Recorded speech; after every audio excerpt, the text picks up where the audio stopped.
All righty, everybody. Welcome on into the Central Committee stream with your host, Mike from PA. We are live once again here at the Central Committee stream. Wow, how is everybody doing? It is Thursday, April 4th, 2026. And what do you know? Israel broke the ceasefire. Wow. Can you believe it? Israel broke the ceasefire. Sorry, I lost my voice yesterday, chat, because I went to the Brennan Lee Mulligan Will Neff Roll for Democracy with Brennan Lee Mulligan. I finally met Brennan Lee Mulligan for about 5 minutes, and then he had to leave. So I don't know if he knows who the fuck I am still. But Ray is coming on to the I was in the after, like kind of the mulling around after when we were in backstage. And let me tell you, chat, it was really good. And I feel like, I found out about it a couple days ago, but I didn't advertise it, which is, because it just didn't come up. You know what I mean? Like I forgot basically. But it was really good. Really, really, really, really, really, really good. And I want to, it was packed in person, which is great. They raised a good amount of money, but I feel like we could have done a better job of advertising this thing. You know what I mean? That's just kind of my my feeling on it. But it was very, very good, and I feel like we're gonna get ourselves, and this is what I'm kind of committed to doing. I want to structure a way of pulling together all the left-wingers in the online space and creating an alt-left pipeline. And I think Brennan Lee Mulligan is definitely would be our dream wide end of the alt-left pipeline. You know what I'm saying? So that's what we need. That's what we fucking need. So this was really, really, really good. I think they're going to be releasing it soon. But yeah, that was a lot of fun. That being said, I lost my voice a bit. In 7 days, the VOD is going to be released publicly. So live react. Oh, I think I might have to. The dropout space in general will be fertile ground for that. I mean, the thing is, I like D&D. I just don't have a group, and so it is. And I kind of understand it. Like, I know the rules because, that's me. I just like to learn shit. So when somebody said, here's this game, here's a large tome of rules you have to learn, I was like, awesome. And I was just reading the rules on my own. And I've played it a couple times. So, and I love the lore. I love the lore. The lore is great. And there's just more and more and more of it. So it's a really fertile ground. I really like it. I got to get more involved in this space. I think it would be a good idea. So this was really, really, really good. Really good. Your number one move should be to protect your border, not Ukraine. Pierce Morgan, why should America be supporting Israel then? How much money are we giving Israel? Billions. The part with Israel is slightly different. Guys, listen. The Central Committee stream is fighting anti-Semitism tooth and nail. Let me tell you, chat, I'm really against anti-Semitism. I hate the anti-Semitism. Anti-Semitism is the worst thing in the world, okay?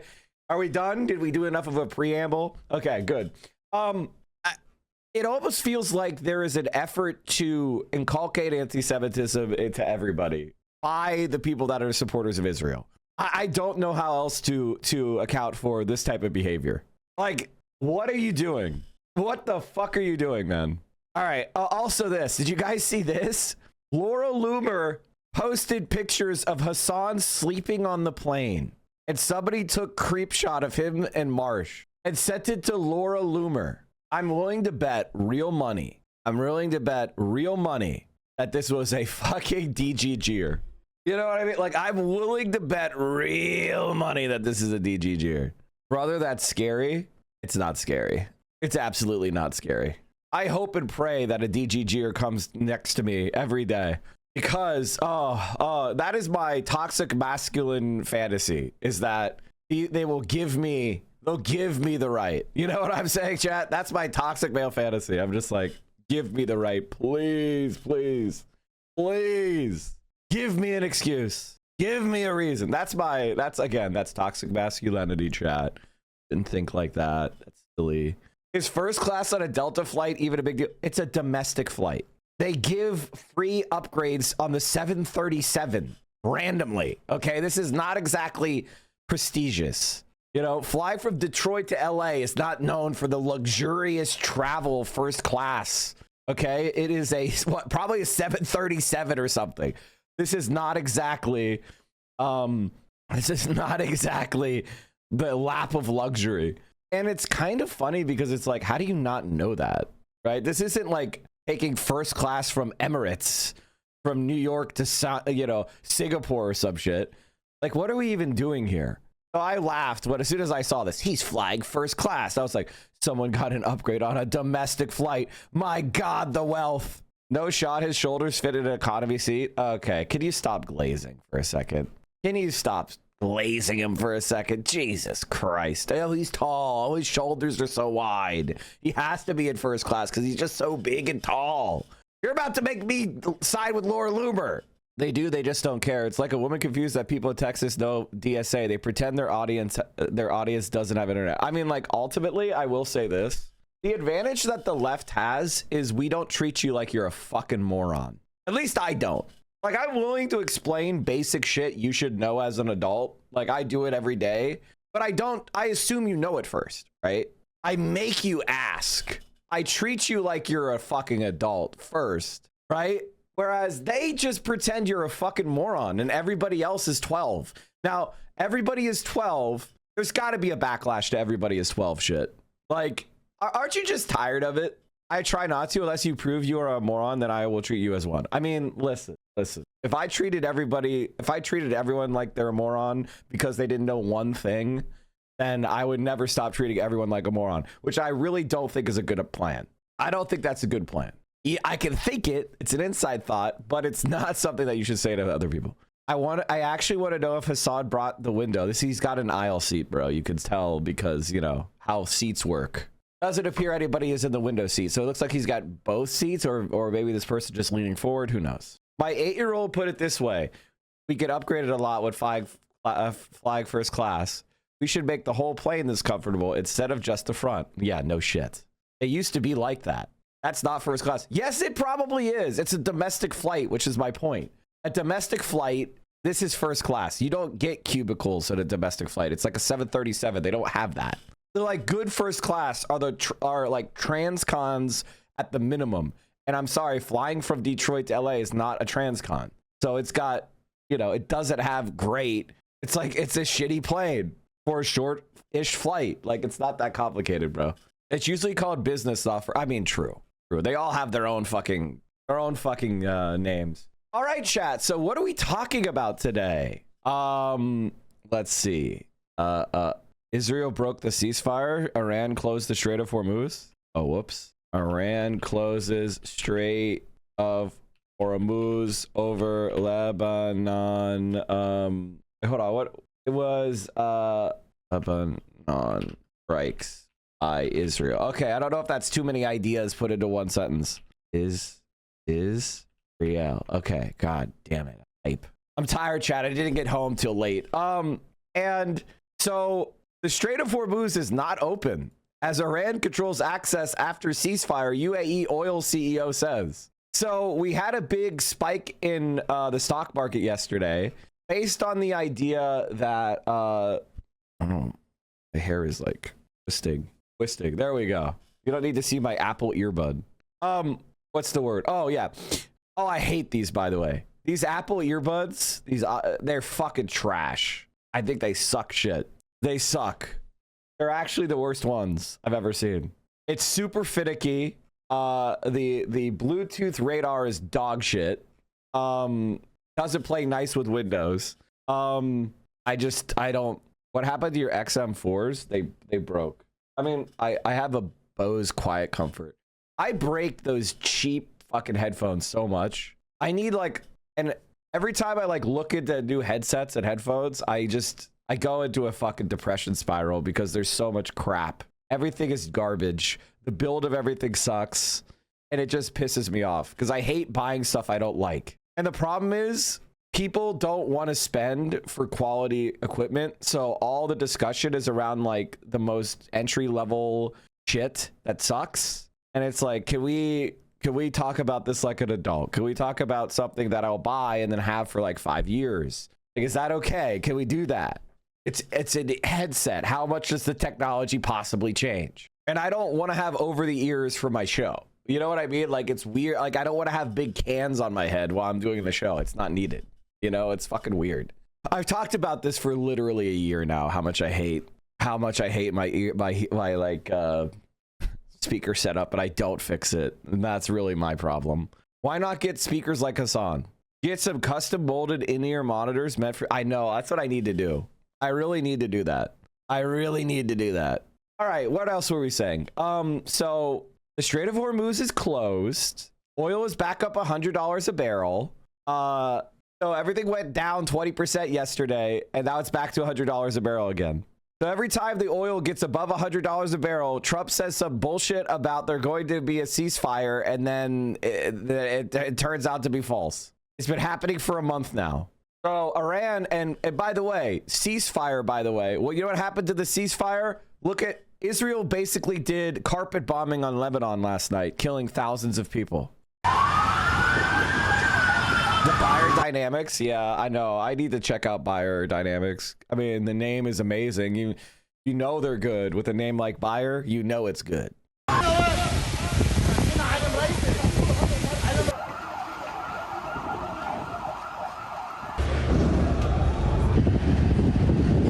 Israel said it targeted more than 100 Hezbollah command centers and military sites. They bombed apartment buildings all over the city, killing thousands. They're mad because they're getting their ass shit pushed in on the front line, so they're bombing civilians. The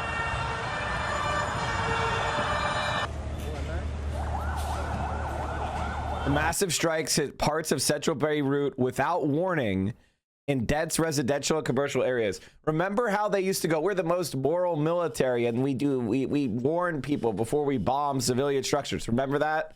Remember that lie they used to do? Remember how Destiny used to talk about how they were, you remember all the like Hasbaran scum used to talk about like roof knocking and shit like that? Oh, they call people.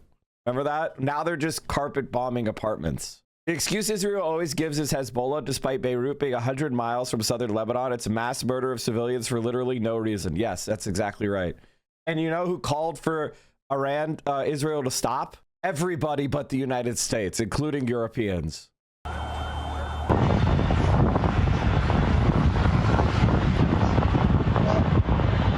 God, he's so fucking stupid.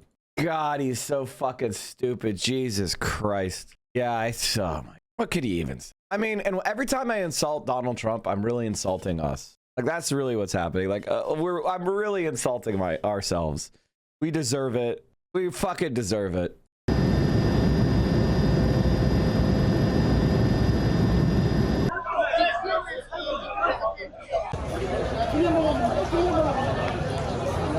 All right, hold on, chat. I'm going to talk about the... wait. The Taiwan opposition touts China. Taiwan's main opposition leader is visiting China for the first time in 10 years, with a message. Diplomacy is as much a deterrent as Taiwan's purchase of American weapons.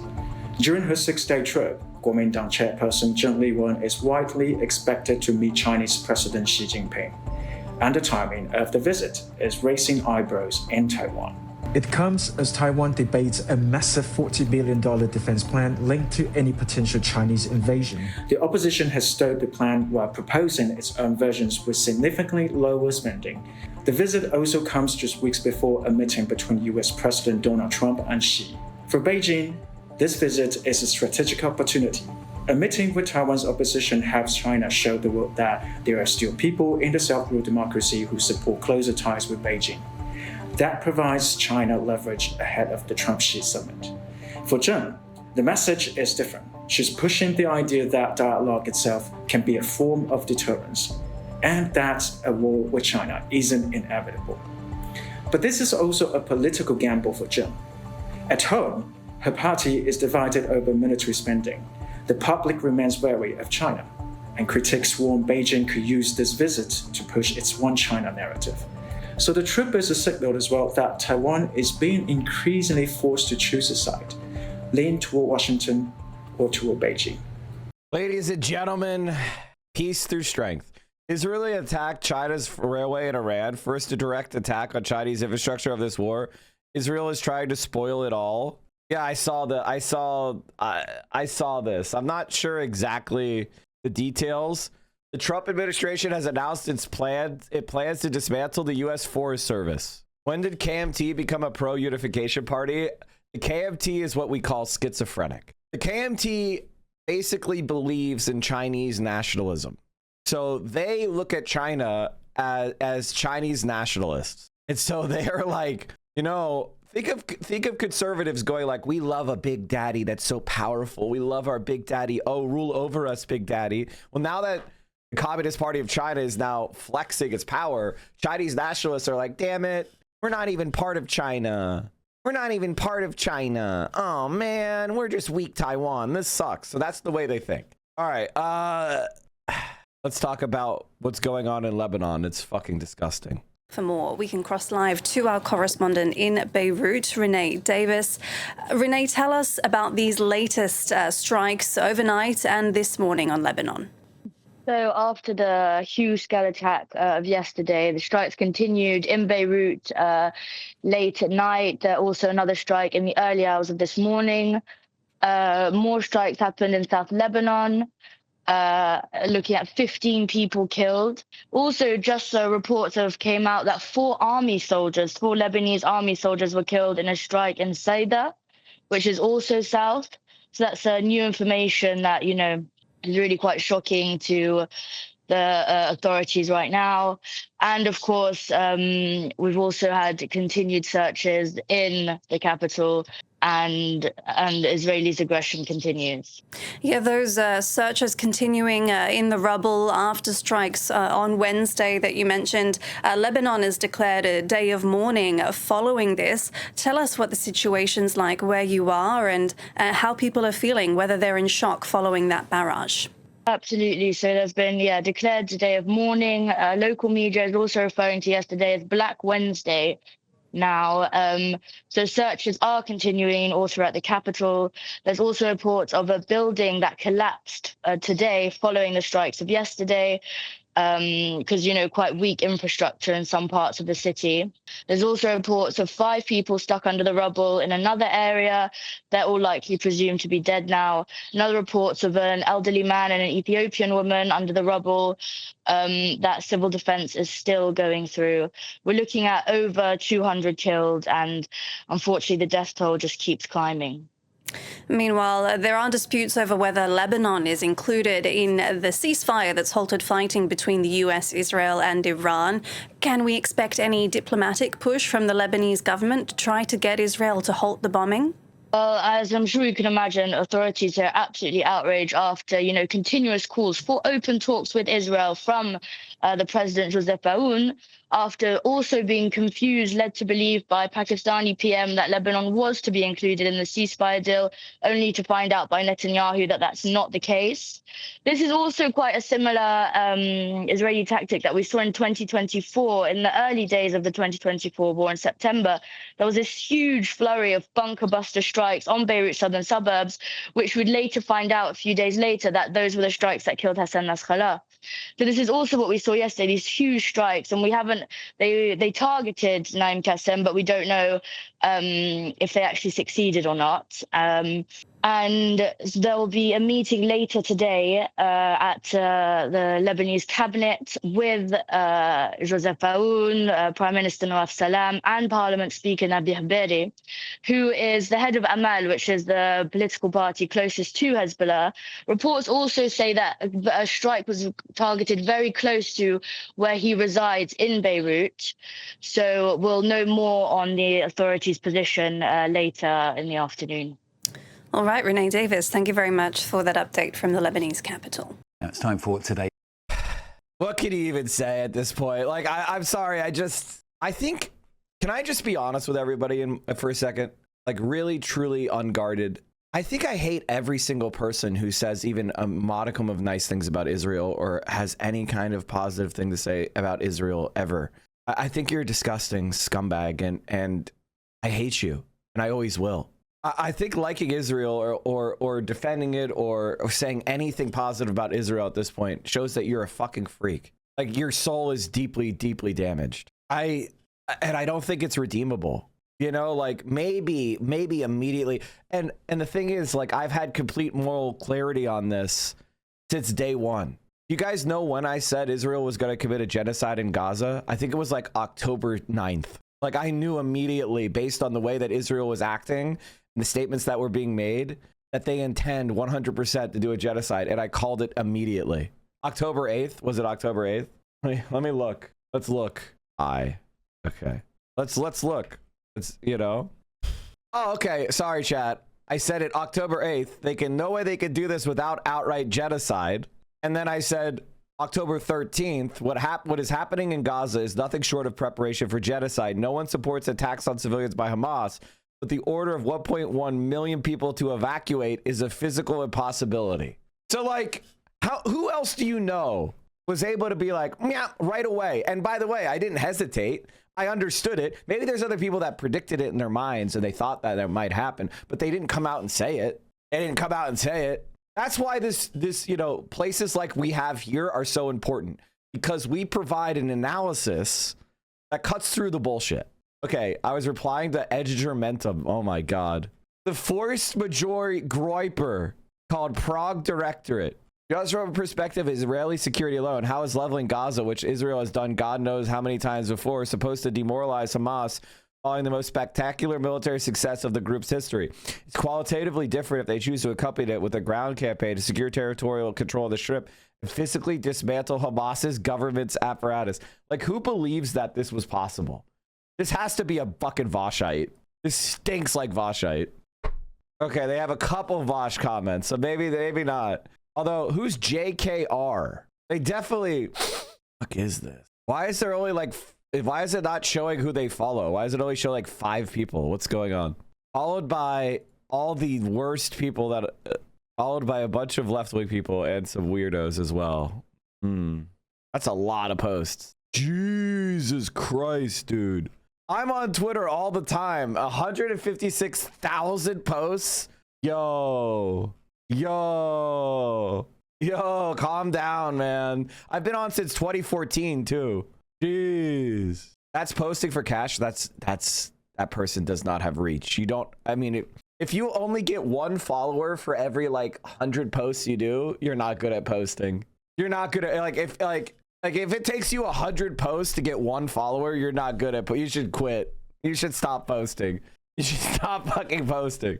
Holy shit. Jesus Christ. Holy Christ. Okay, what was I saying? We're fucked. We're absolutely fucked. Twitter isn't about followers. It's about being able to point back at a post you made years ago and be like, see? It's about both. Apply the same logic to my streams. What? I'm one of the most popular streamers in the world. What the fuck are you talking about? It's 7 a.m. and I have 3,500 people here. What the fuck are you talking about? I'm bigger than like some of the biggest platform people on the planet. Like, are you okay? Are you just unaware of reality and how the internet works? Go start a stream right now. How many people do you think would watch? Celebrities could start streams on Twitch right now and they'd have less than me. Like, I don't think you understand how Twitch works. Embarrassing, bro. Mental health boost. Aw, look at Sticks. He's balding. He's balding. He's a black cat with he's balding. He's a balding baby. You hear him? He's a hardworking baker. That's true. This LBC interview with Hassan was really good. Okay, let's check it out. Can I start by asking you about this latest post on Truth Social by Donald Trump? I mean, it's of a piece with the things we've been hearing throughout this Iran war from him in particular. What's your reading of it? What's your reading of this moment? Positively Hitlerian. What else is there to say? He's talking about destroying entire civilizations, and it obviously immediately contradicts the previous goals that both Israel and America had, that they stated that they had for liberating the Iranian population. That was obviously a lie. We've repeated those lies in Iraq, in Afghanistan, in Libya, and we've destabilized these places and reduced them to rubble in many instances. And Iran was obviously going to be the same. Now, of course, there's a difference.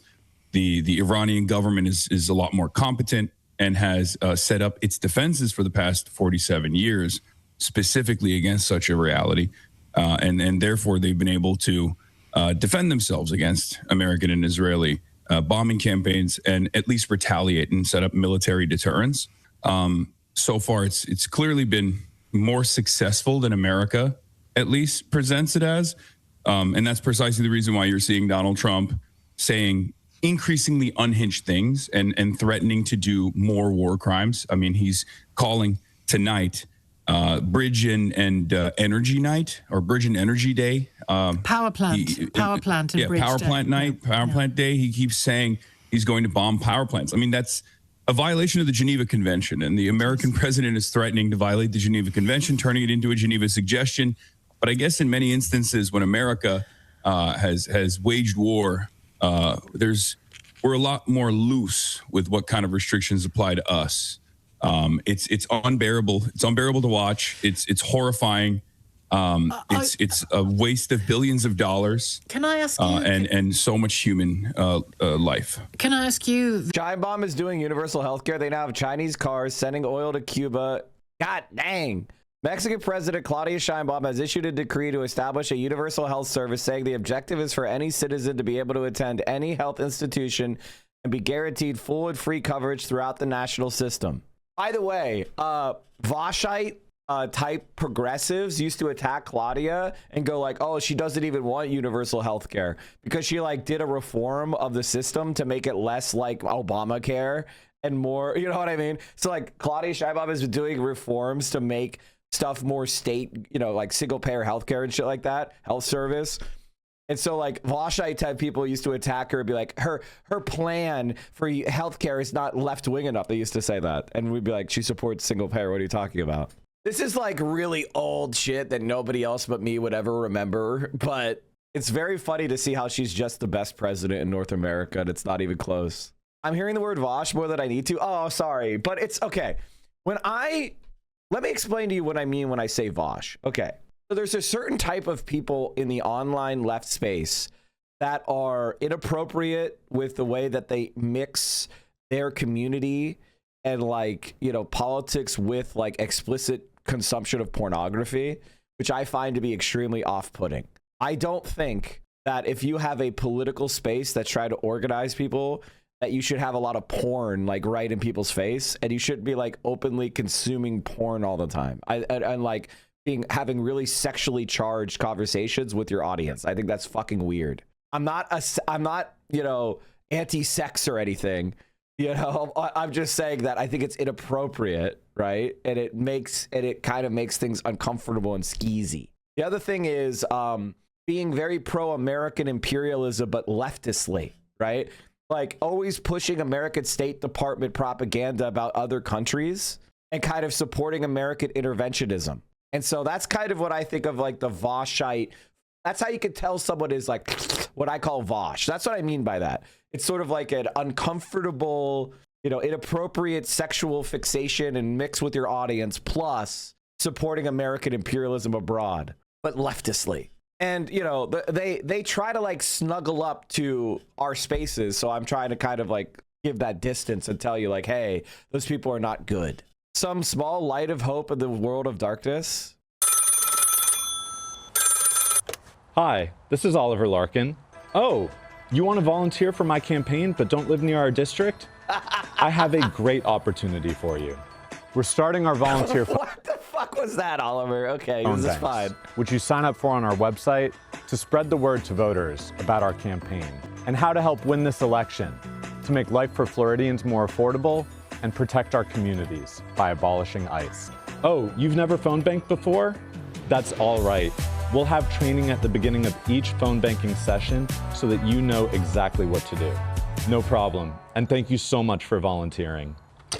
All right, guys, make sure you join in with Oliver, who, by the way, chat, first nationally endorsed DSA congressional candidate of 2028. Sorry, 2026. What am I saying? 2028. We did that. We did that. I want you to explain in no uncertain terms. I'm not taking credit for Oliver's amazing campaign. They're doing great down there. You're amazing in Florida. But what I am saying that is I brought him on this stream. We raised a shit ton of money. And then Hassan saw that and brought him onto his stream and raised him even more money than me. And then when he has hundreds of thousands of dollars now he's a real campaign. Because raising money is always the hardest part for a left-wing campaign. So when a left-wing campaign raises a bunch of money, now they're viable. Now people are like, okay, this is the real deal. So our online left spaces has helped create true momentum for Oliver. And I believe he can win this thing. And even, by the way, let me just say something that is, this is like saying good luck to somebody right before they go out on a play. But let me just say this anyway, which is, even if we don't win all of our races in 2026, a lot of these candidates, they're building up their name recognition and they could take another bite at the apple in 2028, right? So, running for office is not just a one and done. You build yourself up as a prominent member of the community. So even if you fall short the first time, you can then push it even further. Here's another example. Francesca Hong. I don't know why this thing is broken. I don't know why your link broke because I have it on my other monitor. So let me just bring it over. Francesca Hong. She announced her campaign on my stream. Why is this broken? I don't know why your links are fucking dog shit. I'm trying not to be mad at you. I'm more mad at the internet. Francesca is slowly building herself up, and she hasn't even got on Hassan yet. I guess the endorsement got taken down. I don't see it. I don't see the endorsement. Did it get taken down? Did she delete it? Oh, she deleted it? Okay. Well, shit. It's probably early. They probably did. It's probably early. Don't overthink it, chat. Don't overthink it. Don't overthink things like that. You don't know why, so just don't even bother. One of the best skills that I can recommend to you is don't spiral when you have no information. It's very easier said than done, but I think it's good mental discipline. When you don't know why things happened and all you have is speculation, don't spiral. It literally does nothing for you. Focus on things that your intellect could actually affect. If you just start spiraling over shit, you're going to waste a lot of your CPU cycles and you're going to be more stressed. Do you think it's possible to win Texas with the DSA candidates? Yes, of course. Of course it is. I can tell you, chat, friends of mine are going to be in Congress in 2028, okay? Or after 2028. I guarantee you, I'm going to get one of my friends is going to fucking Congress. I don't know who it is, but one of them is going to be a congressperson. Years from now, it's going to fucking happen. I've had it. Mexican President Claudia Sheinbaum has issued a decree to establish universal health service, saying the objective is for any citizen to be able to attend any health institution and be guaranteed full and free coverage throughout the national system. Starting January 1st, 2027, the exchange of services will begin, starting with universal emergency care and continuity of treatment without financial constraints, which guarantees immediate and equitable access. Universal breast cancer care will also be incorporated, including mammograms, biopsies, and treatments at the nearest facilities, expanding preventative and therapeutic coverage for women nationwide. The plan aims to ensure continuity of complex treatments for conditions such as cancer, HIV, kidney disease, hemophilia, even if the patient loses or changes their health insurance coverage, preventing interruptions in critical therapies. During the second half of 2027, the exchange of specialized services such as radiotherapy, laboratory tests, and imaging studies will be expanded. And in 2028, universal prescription fulfillment and hospitalization will be consolidated. I'm a no info spiral kind of guy. You got to find something to do to stay mentally occupied to help with that. I think that the single best piece of mental discipline that I have is the ability to just go, we don't know enough, and just stop thinking about something. I don't know why I can do it, but I can. I don't know why. Like if I look at if I look at a situation and there's just not enough information and there's no way to make an appropriate inference, I just say, we don't know enough. We have to wait for more time, more info, and then I can move on. I don't know why I can do that, but I can. And I highly suggest cultivating that ability because it's awesome.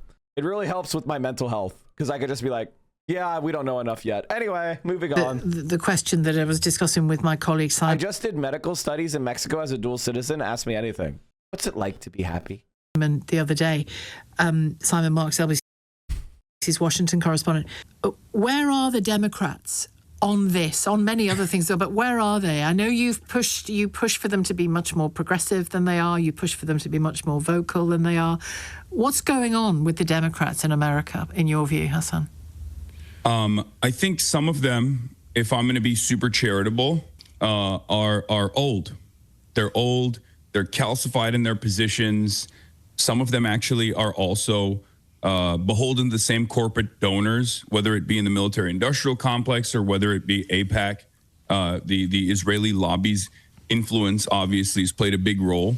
And some of them want this, right? Some of them come from the same think tank structure that the Republicans come from as well. Well, it may not be influence; attitude. it may just be their belief system. Yeah, exactly. There are a lot of people. I mean, look, American politicians are not exactly shy about waging war, especially in the Middle East and North Africa region, right? They love it in many instances. So there's a combination of different factors at play here, and I think a big part of the reason is because there are some Democrats who also kind of wanted this to happen, and now it's a win-win for them because now they can hang this around Donald Trump's neck because it's deeply unpopular, and they know it's deeply unpopular, but they also kind of wanted this to happen as well. And then there are others who are maybe foolishly fearful because they're in an echo chamber and they think that an anti-war stance would actually make them look weak. When you say that it's not about helping or saving the Iranian people from this particular Iranian government that's been reiterated now similarly for the last 40-odd years, what is it? What's behind it, if not that? What's behind the war in Iran? The American ambition? The American attacks, the American attack on Iran. Easy. I mean, there's a couple different reasons. For Israel's strategic reasons, obviously, Iran is a sovereign state in the region with striking capabilities, as we have seen, that could potentially cause destabilization, instability, if Israel carried out a Greater Israel Project, for example, or if Iran wanted to maintain sovereignty in the area. They obviously also have the capacity to control a strategic choke point where 20% of the world's entire energy supply goes through the Strait of Hormuz. And that threat has always been there because Iran is not a part of the Western security umbrella. And America's number one promise as the hegemonic superpower has always been, we are going to have free commerce. We're going to control the seas, but everyone is going to be able to trade as long as we control the seas. Iran has always been a thorn on that, has clearly been a threat. And that's precisely the reason why numerous presidents have refused to do this exact thing that Donald Trump was mad enough to actually follow through on. And to be fair to Iran, regardless of domestic repression, they never really did this, right? They didn't mind the Strait of Hormuz. And I guess with some exception, the last time there was instability there was the Iran-Iraq war. Again, an American proxy, Iraq invading Iran. It was very bloody. It was very deadly. But since then, Iran has not messed with the Strait of Hormuz in spite of the crippling economic sanctions. Donald Trump can't stop referring to Venezuela. He did it yesterday, standing next to the Easter Bunny. He also talks about Cuba in similar terms as he did about Venezuela. You've just got back from a trip to Cuba. What did you find there? Share what you were doing there and whether you think... By the way, look at the way that Assad is treated by LBC, which is honestly, like, I would say center-left media. But the thing is, they hate Israel. Like, the LBC were these people that were like, I don't know. I think that Jeremy Corbyn might be anti-Semitic. But now they pretty much hate Israel. Most of the hosts do. Some of them are still genocide defenders. But, like, most of them have been like, okay, Israel is committing a genocide for the better part of 6 months. So so Hassan can just go on there and nobody takes the anti-Semitism accusation seriously. They're just like, yeah, that's just Israel calling everyone anti-Semitic again. And they don't give a shit. Whether they in Cuba... LBC is 90% right-wingers and 2 left-wingers and 1 center-left. Wait, they have 30 people on LBC? All right. Okay, I'm going to go ahead and correct myself because I've listened to LBC a lot, but mostly I guess I only pick the left-wing commentators. Apparently, I only look at the left-wing commentators because apparently they're right-wing, and I didn't know that. I do think this Louis Goodall guy is a Zionist. I know this Louis Goodall guy is like a pretty big Zionist. I've seen this lady get yelled at by the Iranian guy, which was pretty funny. She brought on the Iranian spokesperson and he said she was complicit in genocide, which was pretty based. And I know James O'Brien has been pretty, he's been converted on Israel. He's pretty much shitting on Israel 24/7. And it seems like he's been kind of pro-green. Isn't that right? Like, hasn't James O'Brien been kind of pro-green? Oh, he really did not like Jeremy Corbyn, though.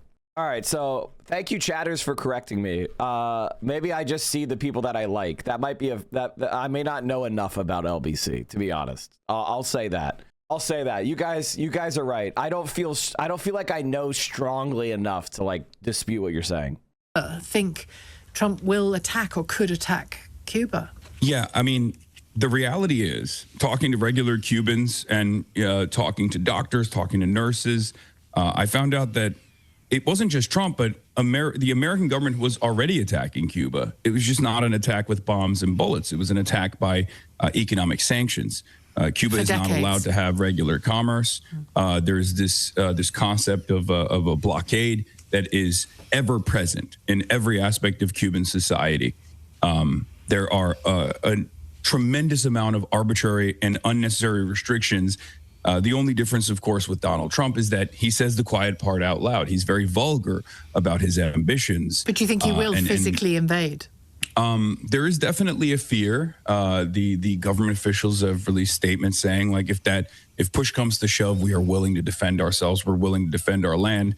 Hopefully it doesn't get there. But the reality of the matter is, for almost 60 years now, these crippling sanctions have always stopped Cuba from developing appropriately and being able to engage in regular trade around the world, because America is such a powerful force that they apply sanctions to any companies that trade with the Cuban government, that send medical equipment to the Cuban government. Anything that has 10% or more components that were made in the United States of America cannot be sold to the Cuban government. It doesn't matter which country the medical equipment is originated from, for example. This is devastating for Cuban prosperity. And can I get back to the whole question of the Democrats? Because we're coming up to the midterms. Then there's the next general election, presidential election 2 years after that. Trump will go then, we assume.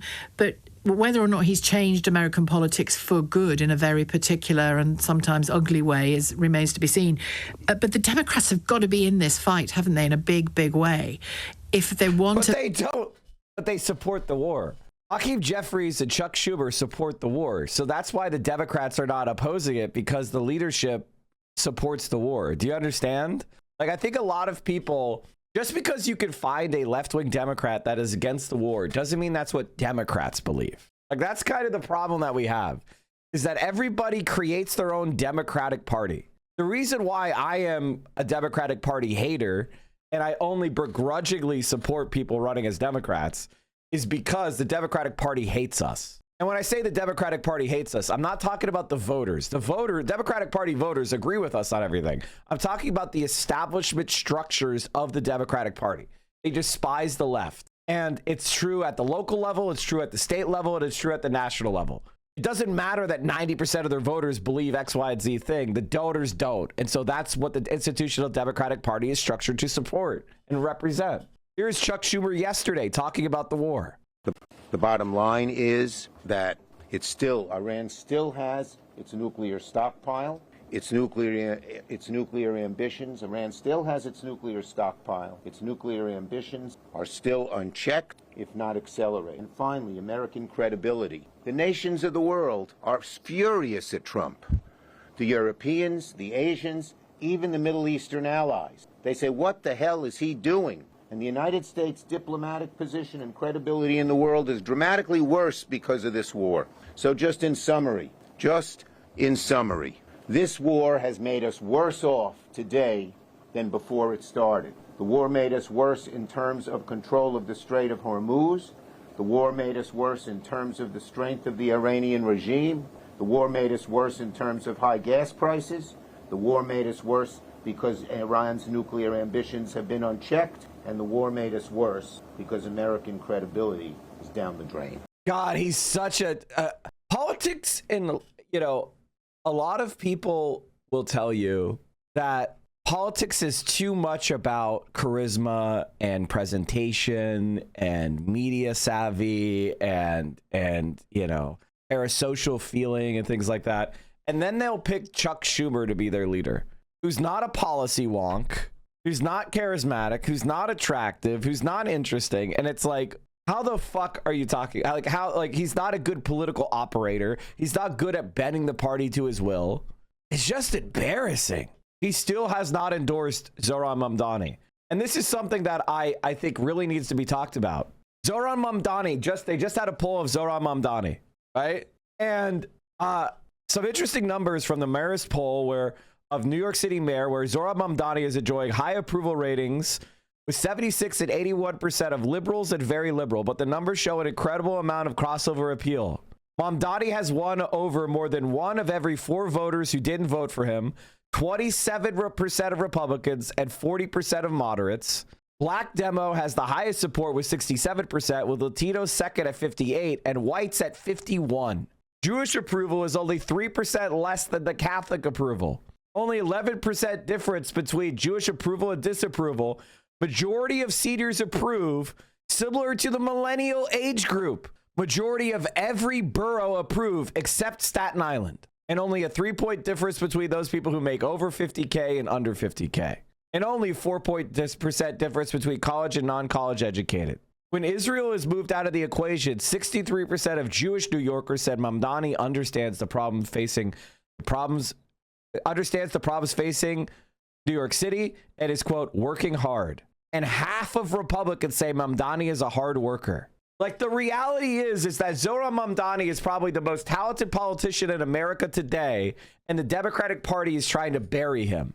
And the thing about Zohran is he showed himself to be highly pragmatic and practical. He will work with liberals on policies that may not be his ideal, and yet they don't return the favor. It's almost as if they are more opposed to the left, even a pragmatic sewer socialist left that just wants to fix potholes and provide childcare and you know, better public transit and clean up the streets and provide housing for the homeless. They're against them anyway, even as crime is declining at a record pace. Mike, did you see the guy who burned down the warehouse because of low pay? Oh yeah, can you throw me a link to that? That is crazy, dude. Julie Menin came out yesterday trying to say Zohran is racist. This is what the Democratic Party is trying to do. Speaking after Zohran Mamdani at Al Sharpton's National Action Convention, Julie Menin says her work for the black community includes saying no to Mamdani's budget proposal. But we are also focused on the city council on making sure that we're protecting the black community. And by doing that, I say we have said a hard no to raising property taxes 9.5%. That is unacceptable, because if we were to do that, it would be hurting our black communities across our city. Mike, are you sick? No, I just lost my voice yesterday. Can you imagine being Julie Menin and thinking you can take on Zohran Mamdani? Motionless, fucking chill, pathetic fucking worm. The delusion of these rich people is insane. And I gotta say, like, you know, I'll be completely honest with you, chat. I look at the entire history of left-wing action for what I think is a plausible means, right? Like, there's nothing that's happened in left-wing history that I don't consider as a possibility. And you should really, really, really understand what I'm saying there. And, you know, I think a lot of people who are in our space have a kind of soft-headed, bleeding heart mentality that liberals are like socialists just about to be converted. And while that may be true of voters, right? Most normal people who are not highly political are great fodder for conversion. But if somebody is an ideological neoliberal, they want to shoot you in the head with a gun. I want you to understand that. The only reason she's not killing Zohran Mamdani right now is because she couldn't get away with it. But if she had the opportunity, she would. I need you to understand that and accept that. If you're not going to chat, remember, in the Twitch TOS, you're not allowed to advocate for any kind of crimes. All right, just remember that. That's against the Twitch terms of service. It can get your account banned. So whenever we see something on the screen that we disapprove of, we typically peepo smile. So if you disapprove of this, make sure that you are putting a peepo smile into the chat. pay us enough to live or afford to live, at least pay us enough not to do this. All you had to do was pay us enough to live. All you had to do was pay us enough to... There goes your inventory. Tonight, new video on social media has surfaced of what appears to be inside a warehouse as someone is going around the room starting several fires while talking about their salary. Fire officials say the fire started on Tuesday just after midnight and quickly grew because of the large amount of paper products inside the warehouse that fueled the flames. They called break and I went outside, I was sitting in my car, and not even 10 minutes go by and I heard the alarm. It took crews several hours to get the fire under control, even using drones to extinguish the hot spots after all 20 employees inside were evacuated. You know, if you're not going to pay us enough to live or afford to live, at least pay us enough not to do this. All right, chat. I just want to say that, listen, this is bad. Obviously, causing fires, uncontrolled fires are very dangerous. Firefighters go into, you know, you're threatening the lives of all your coworkers. You know, you're threatening the lives of firefighters. Starting fires is incredibly dangerous and not something that should ever be done willy-nilly. But I do think that this is indicative of a larger problem in American society where people who are hard workers, like we need warehouse workers. These are the backbone of our economy. This guy is hopeless because even by working hard, he cannot make ends meet. He cannot build a life for himself. And these warehouse companies make billions and billions in profit. And this is what's going on in our society. You know, when this guy did this, look at how many likes this has, 184,000 likes. That is an indication that people are fed up and they're radicalizing. And unless our political movements are able to respond to that radicalization, they're going to spin in all sorts of uncomfortable ways. I don't think anybody making under $30 an hour saw a thing. 25,000 likes. Minimum wage is $7.25. Hamburger meat is $8.50. Make it make sense. 25,000 likes. Unrelated, but Kimberly Clark is worth $32 billion.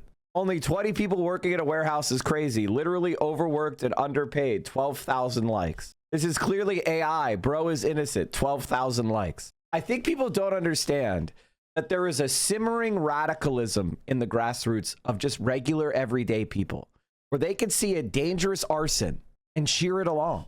And that's why we're here in the chat, people smiling, because we're shaking our head against crimes. Crime's bad, man. But I think it might be AI. I have a lot of reasonable doubt. You know, can you really believe any video these days?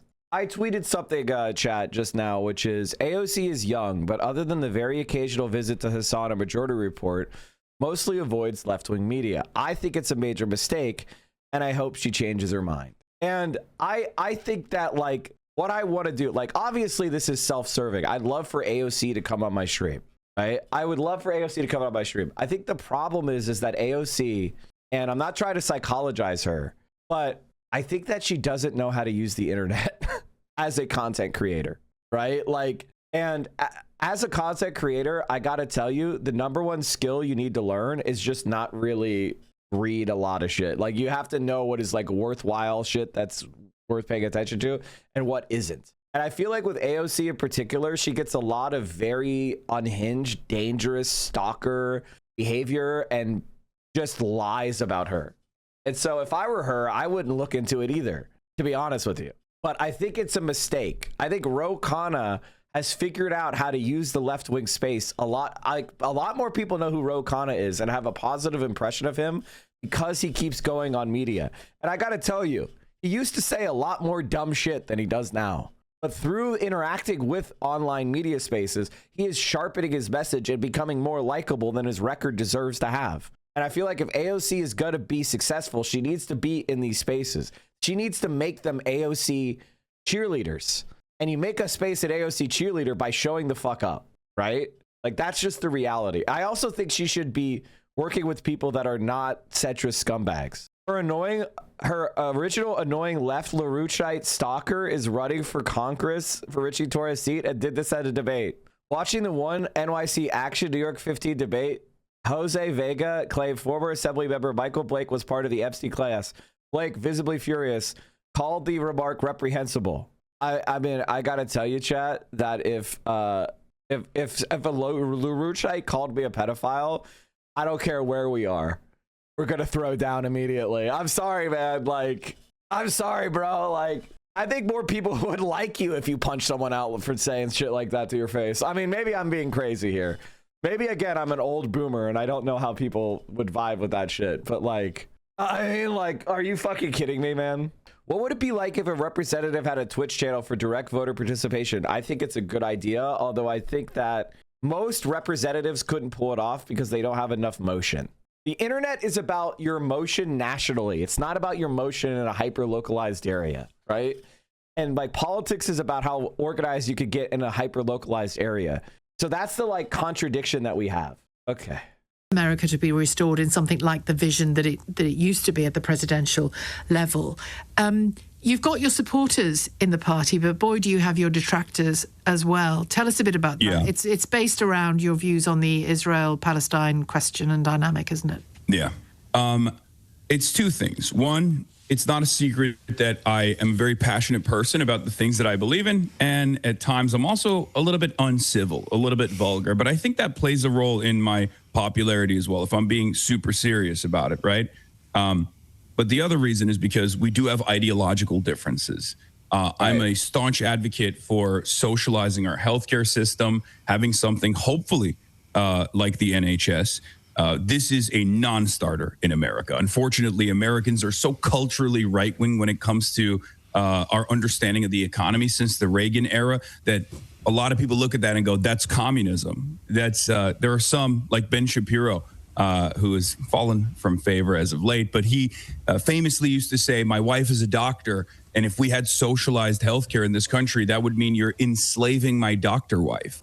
That is truly the mentality of a lot of Americans. So that's a major disagreement that I have with a lot in the party as well. Although our doctors are on strike for being financially enslaved at the moment, but that's a longer discussion. Well, of course. Yeah. I mean, there's always going to be issues, obviously. But that's a lack of financing. That's a lack of adequately funding the NHS. But do you think that problem that you've alluded to there, do you think that points to America, wider America, not being progressive in the way that you want both the party and the country to go? Because that's a problem for your politics, isn't it? Not necessarily, because I do think a lot of Americans are actually there, right? A lot of Americans do want this. The problem is the party is not as responsive. And the same thing happens with Israel as well, right? Wait, I can't hear you. No, I'm still here, far away. Oh, okay. The same issue persists with Israel as well. A lot of Americans, it's not a secret anymore, a lot of Americans are actually very upset with how much aid we've sent to Israel and how we haven't restrained Israel at all. Want to have a campaign that's 50-50.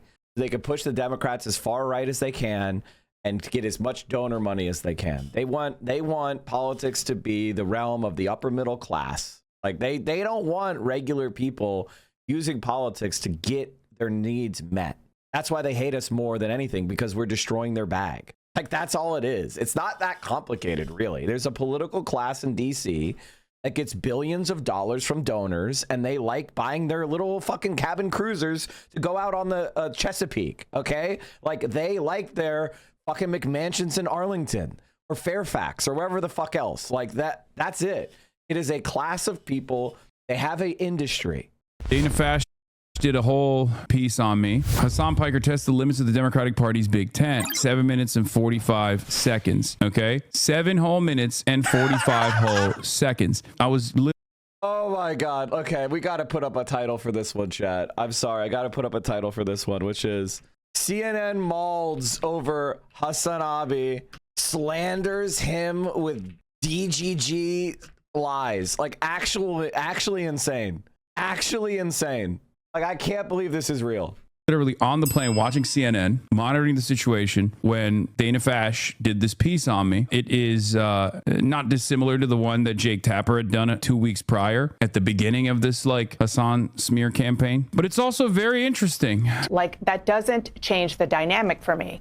The Palestinian resistance is not perfect. Dude, one of the craziest parts about this, first of all, thank you for using this cool photo. Okay, I look pretty good. Secondly, classic clip chimp that very quickly identifies what my position is. 2 things that are very interesting about this. Fox News, when they actually talk about that clip, they show the full context. None of this justifies that Palestinians have a right to dignity, a right to emancipation, a right to live free lives, free from this occupation. Doesn't matter. Doesn't matter if rapes happened on October 7th. Like, that doesn't change the dynamic for me even this much, which allows people to understand what I was saying. Maybe they disagree with it. Maybe they don't. I don't care, right? The reason why CNN doesn't offer the full context is because if CNN were to show the full context, they recognize that their audience would go, wait a minute, he's not saying like are good or whatever. He's not saying it doesn't matter that it happened. He's saying that whether it happened or not doesn't change the dynamic of Israel's genocide. It doesn't justify genocide. It's happening or not doesn't justify Israel's genocide. That is the overwhelming majority position for many Americans, especially liberals. So they know that, and that's the reason why they have to clip chimp it further than even what Fox News utilizes. Because for most people at Fox News, like, they don't need this kind of clip chimping. Okay, they don't need that. They already go, oh, Hassan against Israel. All right, I'm out. You know, America deserved 9/11, dude. F it, I'm saying it. Like, we fucking totally brought it on ourselves, dude. Holy shit. We did. We fucking did. Now, Piker did later call that comment inappropriate and said he didn't mean Americans deserved to die.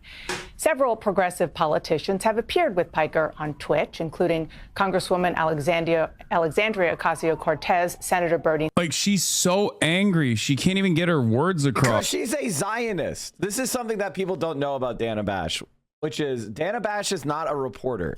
She is an Israeli agent. Like, and you can, it's not hidden. It's not a secret. It's pretty well known and has been discussed for a while. Like, if you go to her Wikipedia page, let me see if they edited it. Oh, this has been cut down quite a bit. In 2011, she resigned as a trustee of the Jewish Women International under a pressure over its abortion rights advocacy. A number of conservative blogs had highlighted the group's position on abortion after Bash accepted the trustee position. Now, if you don't know, Jewish Women International is a massively Zionist organization. Now, they do other social justice things as well, but they are a extremely Zionist organization. B'nai B'rith states that it is committed to the security and continuity of the Jewish people and the state of Israel and combating anti-Semitism and other forms of bigotry. AKA, if you oppose Israel, you're an anti-Semite. Like, that's the reality. Like, that's what they are. She is a massive Zionist. They created the None Shall Be Afraid initiative to keep a focus on anti-Semitism and, quote, anti-Zionism in society. So what is that? Anti-Zionism you're going to be afraid of? Why are you afraid of anti-Zionism? Why are you afraid of protesting a settler colonial state? In 1980, nearly all nations removed their embassies from Jerusalem in response to the passage by the Knesset of a Jerusalem law extending Israeli sovereignty over the entire city.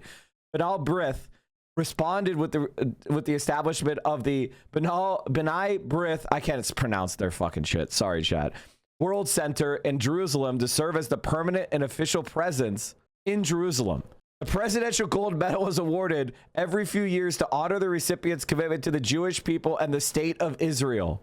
David Ben-Gurion, George W. Bush, Stephen Harper, and Golda Meir. So who is the Presidential Gold Medal for this year? Who's the Presidential Gold Medal this year? Oh, whatever the fuck it is. Argentine President Javier Milei. So this is who Dana Bash is associated with. Some of the most virulent right-wing Zionists in the entire world. So when Dana Bash is slandering Hassan, it's because she is a Zionist. And she was on, and by the way, she wasn't a member, okay? She wasn't a member. She was on the, like, Supreme Council. Like, that's, what can you even say? What can you even say? Dana Bash, Jake Tapper, and AG Dana Nessel manufactured a story by Rashida Tlaib criticizing Nessel because she was Jewish, which she in no way did.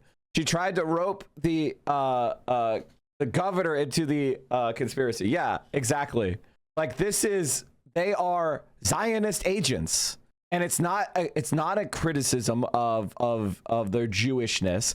It is a criticism of their political activity as agents of a foreign government. dude. This is obviously personal, right? She's super pro-Israel. We know that. We already know that. She's very mad that this issue is gone. She's aware of it. It's becoming increasingly more difficult for her to chime in on a strong pro-Israel stance in polite company. So she's just like angrily lashing out. It's not going to work. Sanders and Congressman Ro Khanna. Other Democrats, including El Sayed's primary opponents in Michigan, Mallory McMorrow and Haley Stevens, not only refuse, but both condemn Piker and his comments. My panel is back now. David Chalian? I just think this is a fascinating bet that Al Sayed is making here, that like refusing to back down from his association with Piker, embracing it, standing with him, is. By the way, this is David Chalian, who's like their Washington bureau chief and their top policy analyst. Interesting, very interesting perspective coming from the top policy analyst at CNN on a panel where, you know, Dana Bash clearly wants him to say something different. Listen to him and his words here. But the Sayed operation is betting the Piker popularity with the base is the safer bet in the cost benefit analysis to make for him. Guys, do you think he's a Zionist too? Take a guess. Take a guess. Take a guess. Is he a Zionist too? What do you think? And I just think that that's a really interesting thing to have us watch, because the politics of Israel inside the Democratic Party, especially in a state of Michigan with a big Arab American population, as we saw in the 24 primary, this is still like a live wire inside the Democratic Party. Yeah, I mean, it's also a state where there were almost 100-something preschoolers almost murdered by a terrorist. See, she didn't get what she wanted. Like, she wanted condemnation and that's it, right? Oh, this is devastating. This is bad for the campaign. She didn't get that. So she literally turns around and is like, well, there's a terrorist that, you know, attacked the synagogue, as though that has anything to do with me. Like, as though that has anything to do with me at all. As though I wouldn't like condemn acts like that. It's so gross. It's so nasty. It's so Islamophobic. It is what it is. It's just a reality. A live wire inside the Democratic Party. Yeah, I mean, it's also a state where there were almost 100-something preschoolers almoed murdered by a terrorist who... Like, that's her literally contradicting his point, being like, well, don't you think it's still up? Shouldn't we rise above the machine of politics here? And doing that by also conflating me and Abdul, who will become the first Muslim senator, inshallah, with an act of terrorism on U.S. soil. It's a very insincere argument. It's a very cynical argument. There's a clear motive here. It's terror jacketing, right? I've spent my entire professional media career and far beyond that combating anti-Semitism. I've been doxxed, swatted by neo-Nazis for my consistent advocacy against anti-Semitism. I just also happen to be an avowed anti-Zionist. I believe Zionism is a very racist ideology. It's an ethno-religious supremacist ideology, and it's the underpinning ideology that has caused the genocide of Palestinians in the hands of Israel and also the United States of America.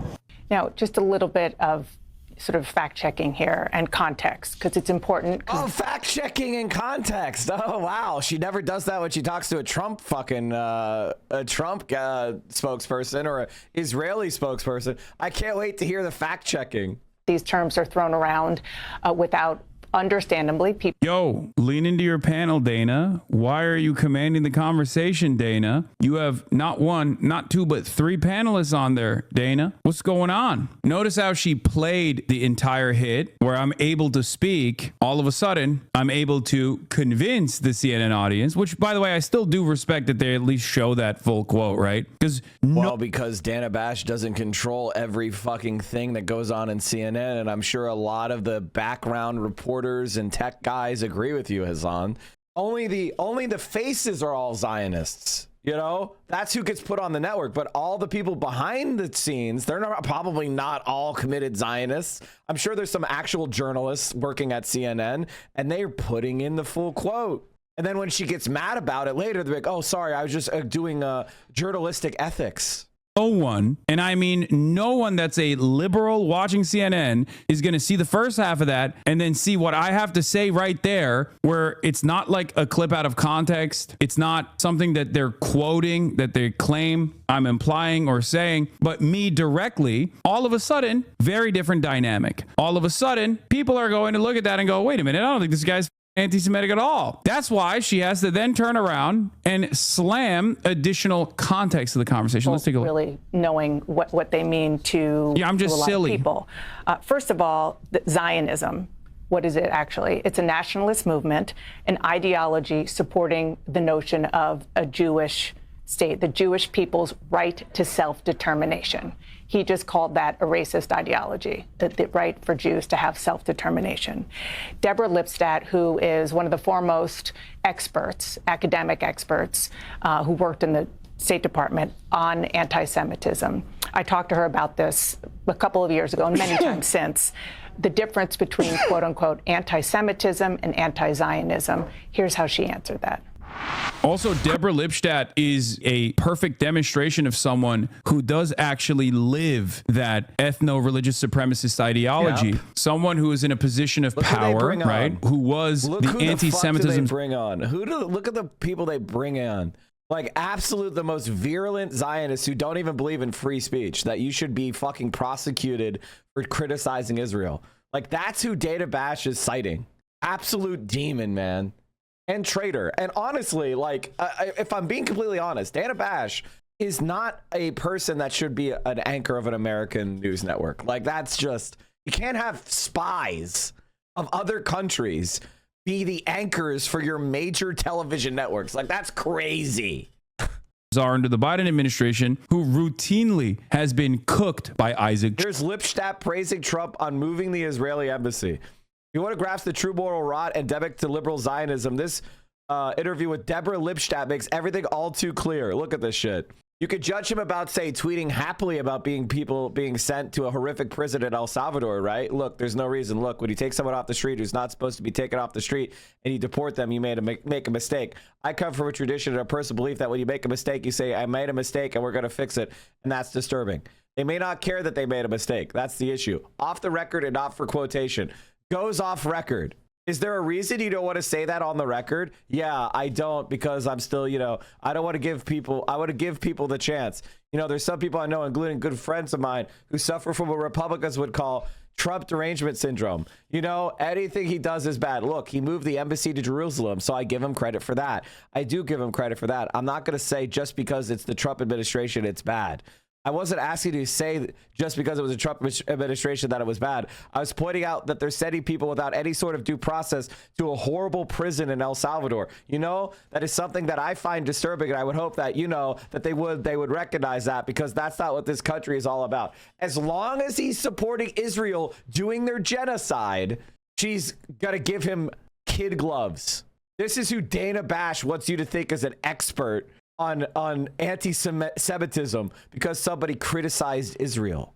Chotiner and numerous others for being openly aligned with Donald Trump's goals with respect to the allegiance that we have with Israel. Someone who has said that Donald Trump has done a lot of great things, like moving the embassy to Jerusalem, all this stuff. She can't get across the argument that anti-Zionism is actually anti-Semitism. So she has to lean into experts, but the experts that she's leaning into are also known for being racist. Racist against Palestinians, racist against Arabs, racist against Muslims. Do you understand? This is what I mean when I say they can't actually fight against the message, so they have to disparage the messenger. They have to shoot the messenger because they can't tackle the message. Here is Dana messing up and trying to actively disparage the message. It won't work. The moment that you do that, you give the game away. She should have just stuck to the quotes and just been like, he's a bad guy, he's a bad guy, he's a bad guy. But the moment that she has that conversation around my worldview, my values, and why I say the things that I say, all of a sudden it's a very different dynamic. It's indefensible from Dana Bash's perspective. And this is precisely the reason why Dana could just as easily invite me to a panel and cook me if she wanted to, right? If she had such a strong moral foundation, she could easily ask me to come on the panel. I've been on CNN already. I was on the CNN piece that Donnie conducted, but she can't do that. She has to talk over me. She has to lie about my worldview so she can try and control the way that the audience sees me. And still, in that regard, because this is such a 90-10 issue, it doesn't matter. Most people know exactly what these tactics look like, these smear campaigns look like when someone is a prominent critic of the state of Israel. Criticism of Israeli policy is not anti-Semitic. Jan, thank you for the 25 gifted. Hell yeah, I appreciate you. Why are the fuck our markets going up? Because Donald Trump said there's a ceasefire. Like, what more do you want to say? But when you question the right Oil is $100 Jews a barrel. to a national identity, when you question the existence of a Jewish state, you've moved beyond the political. Shelby? Yeah, I mean, when you, I think he's sort of intentionally trying to get in the weeds here to maybe shift the spotlight away from some of his past comments, which I think everyone can agree are unacceptable. But this is the broader issue, I think, in this day and age in particular, with everybody being so online, with a ton of younger voters starting to get in the mix on both sides of the aisle. The ultimate question is how far. The only thing that you show that is like fully framed as a question and an answer is actually me moving away from the subject matter. No, you want to stick to choice quotes that you can utilize to disparage what the actual message is. When you By the way, this is how reporters operate. So if you have some romanticism about the fifth estate or something, you're fucking delusional. These people are bought and paid for by capitalists. They're knowing servants of the empire. They don't give a shit. They have no interest in truth or journalism. Like, seriously, that's 90% of journalists. And the very few ones that are actually any good, they end up having to be independent because you say too much truth about what's going on, you get in trouble. Hear the actual message, you go, oh, he's just trying to dance around it. It's bullshit. Do we want to go with this? And one of the reasons that Democrats lost in the last election was because the American people felt like they were too far to the left and they weren't necessarily representing the average American this part voter. is also bullshit. She says the Democrats lost because they went too far to the left. Yeah, really? Yeah, they went too far to the left on Palestine. Really? That's interesting because every single poll right now shows the exact opposite of that reality. Very odd that they even bring that up. Such a ridiculous statement to make. Ro Khanna, for example, he said that he has no regrets about appearing on Hassan Piker's show. It's interesting because going back to the last presidential campaign, you were mentioning the Democrats moving to the left. Another reason they struggled is, they often face criticism on not meeting people where they were, just communication-wise, right? And, Hassan Piker, other influencers, these people have millions of followers, right? And Dems see it as a way to reach a younger, disgruntled base that is losing faith in their political system, right? But the dynamic that you're talking about, what comes with that benefit of reaching those folks? Yes, you had the interview there with Hassan Piker. I think what's even going to be more influential is I'm sorry, chat. Did I say fifth estate? Fourth estate. Fifth estate refers to like me. Sorry about that. Because the three estates are the clergy, the nobility, and the commoners or something, right? Like, so the fourth estate is journalists. No, I said fifth estate. No, I meant fourth estate. Sorry. Questions that are put to the politicians that choose to go on these platforms. They're also going to face the questions of whether or not they defend these statements and these views. That's it. So 2 panelists that don't play the game that Dana Bash wants to play. One panelist that tries to lean into it a little bit and makes ridiculous statements in the process. As politics grows louder, CNN's Dana Bash has become one of Washington State. Chris Matthews' advice to Democrats this morning on Morning Joe was don't talk about policy, word for word. I almost blew my lid on my drive to work when I heard that. The panel all nodded in agreement. Please link that to me because that's very funny. These voices pressing. Be nice. Most journalists aren't like these cucks. Chat, who do you think has got a better sense of what journalists are like? The guy who knows a bunch of very prominent journalists personally, is quoted in books, has been active in politics for fucking 14 years now, or the chatter? Answers rejecting spectacle and reminding viewers that the news, not the performance around it, still matters. But remember, Dana is doing that for her own personal goals here. When you're Dana Bash, you're one of the top anchors on the network. You're dropping all pretense of impartiality, and you're totally doing this smear job, and you're failing to do so. But read the comments under that. It didn't go well. Oh, you mean under the PR tweet? Yeah, I know. Everyone was cooking her because everyone knows what she's about. Glenn Greenwald is defending me again, becoming my strongest soldier. It's kind of crazy. We're in the middle of our most dangerous war in at least 2 decades, fueled by her precious Israel. And CNN's Dana Ruth Schwartz-Bash is still prattling on about Hassan Piker and his supposed insensitivity towards Israel and the suffering of her people. Ironically, one of the things that is annoying me about Hassan is how constantly he goes out of his way to condemn anti-Semitism and talk about its evils, even when it's not relevant to his point, and even when its existence is dubious. I get why he does it, but this insanely stupid 2-week lynch mob proves that if you're an influential critic of Israel, you'll be widely branded an anti-Semite, no matter how much you not only avoid anti-Semitism, but aggressively denounce it as he does. I don't think call me an anti-Semite because of one clip that, by the way, was brought up and surfaced by internet anarchists and other Twitch streamers that are desperate to try to steal my audience, like Gremlo, Cinemarxism, and their motley crew of failed Vosh orbiters, right? Like, they do the same shit, right? Like, they do the same shit where I've been anti-Semitism for years and years and years and years and years. I've never tolerated it, but they got one quote where I'm out of context, reacting to Benjamin Netanyahu talking about his Jewish supremacist ideology, and they used it to try to like slander me as an anti-Semite, and they successfully got me banned for 7 days on Twitch, by the way. So that, and when they were told, hey, the people that are promoting this are Zionists and Asmongold and Destiny, Gremlo and Cinemarxism and all those guys were like, yeah, we don't care that it's being promoted. Mike's an anti-Semite and he's also a racist. So they were very eager to try to deplatform me whenever they thought they could get an opportunity to advance their own careers, because they believe that if I got banned, their streams are going to grow, right? They were there to stab me in the back and accuse me of being a bigot. So was Sean part of this? Not that I'm aware of. And so that is the reality, that is the reality. So I'm not going to play nice with those people because they have daggers out for me, right? And the only reason they're nice to Hassan is because he's more clouded than me. So like Hassan and I agree on pretty much everything as far as this goes, right? And in fact, he says even more out of pocket shit than I do.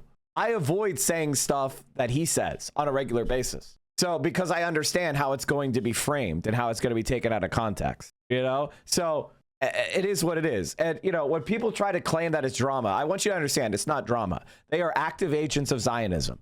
When you try to deplatform the biggest creators on the platform that are anti-Zionist, you are an active agent of Zionism for your own self-advancement. In fact, that's oftentimes how Zionists operate. They compromise you. One of the ways you get compromised is ego, which is you think that you should be a bigger streamer than me, so you're going to help Israel go after me so that you can get your rightful place as the bigger streamer. That's ego. That's one of the ways you get compromised by Zionism and by agents. So I don't give a shit what else you say. If you're working with Zionists to deplatform people that are anti-Zionist, you are a fucking piece of shit. Like, that's just the way it is. And it's also true of people like Rhizome, obviously, as well. Like, don't forget that it also includes Rhizome, right? Rhizome, Cinemarxism, Gremlo. And by the way, if you fuck with those guys, like, I've got to be honest with you, I don't fuck with you. And it's just the way it goes forever and always. They never apologized. They never even said, you know what, Mike, we're sorry for calling you an anti-Semite racist. So those people are persona non grata with me. Don't fuck with them. I'm telling you. I better not see it. If you want to have any kind of contact with me or my community, I better not see you hanging around those people. That's just the way it goes. I have to do it for my own safety. I support my family on this shit, and I'm fighting off Zionists and Nazis and shit. I don't have space for traitors in the midst. I don't have space for that. So you better not do it. And that's okay. If you choose them, do it. I want you gone. I'd rather have 100 less people, and 0% of those people are going to run to Gremlo to try to get me banned if I misspeak. Okay? People understand this, though. Like, Glenn's Jewish. I mean, he's been yelled at nonstop. But I think because Glenn's Jewish, doesn't understand, like, a part of this is racism baked into Zionism, right? Zionism is racist. It's Islamophobic. It's anti-Muslim. It's anti-Arab. It's anti-everything, right? And for that reason, no matter how hard I make my position be known that I have always combated anti-Semitism, no, it is a really good defense of me. It is really solid. But I'm just just explaining why I do it beyond the fact that I also, you know, care about bigotry and combating bigotry. Because, like, yes, it is heavy-handed. I do actually go above and beyond. Like, not every single conversation I have about Israel has to also be packaged with anti-Semitism. But, you know, that's weird. part of the Honestly, they do good on the ground work. Fucking break. Give me a fucking break. Reason why I've been a little bit restrained about like yelling at Zoran, right? It's not detractors. You're allowed to disagree with me on issues. Like, for example, when I was supporting Zoran during the primary, Marxism came in here and was trashing us for caring about Zoran and trying to get him elected, right? And he made a big stink in the chat and he tried to derail the stream and I called him out for it. But I didn't ban him and I didn't go out of my way. I just disagreed. Like when he was trashing Zoran and hurting him in the fucking primary, when Zoran was being called anti-Semitic for standing for Palestinian protesters, he came in here to trash his campaign. And I fought against that. And I said, you're being a wrecker and you're being stupid, right? Like, and that was disagreement on the issues. And I'm fine with that, right?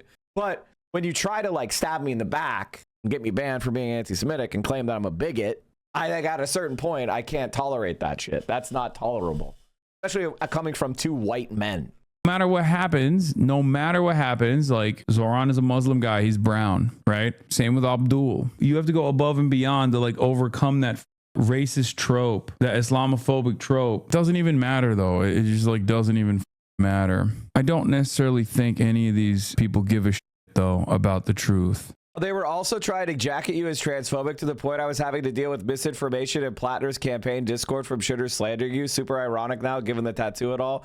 Yeah, I mean, again, that was me defending Hassan years ago when Hassan suggested that they do a Hassan suggested that they do like when the Harry Potter game was coming out, he wanted to do like a big trans fundraiser with like Pokimane and like a lot of large creators and do like a fuck JK Rowling trans fundraiser stream with the Harry Potter game. And I said that I thought that was a good idea and a way to like steal the thunder from people that were transphobic and pushing the game's success as evidence that people don't care about trans people. I thought that was a smart idea and I supported that idea.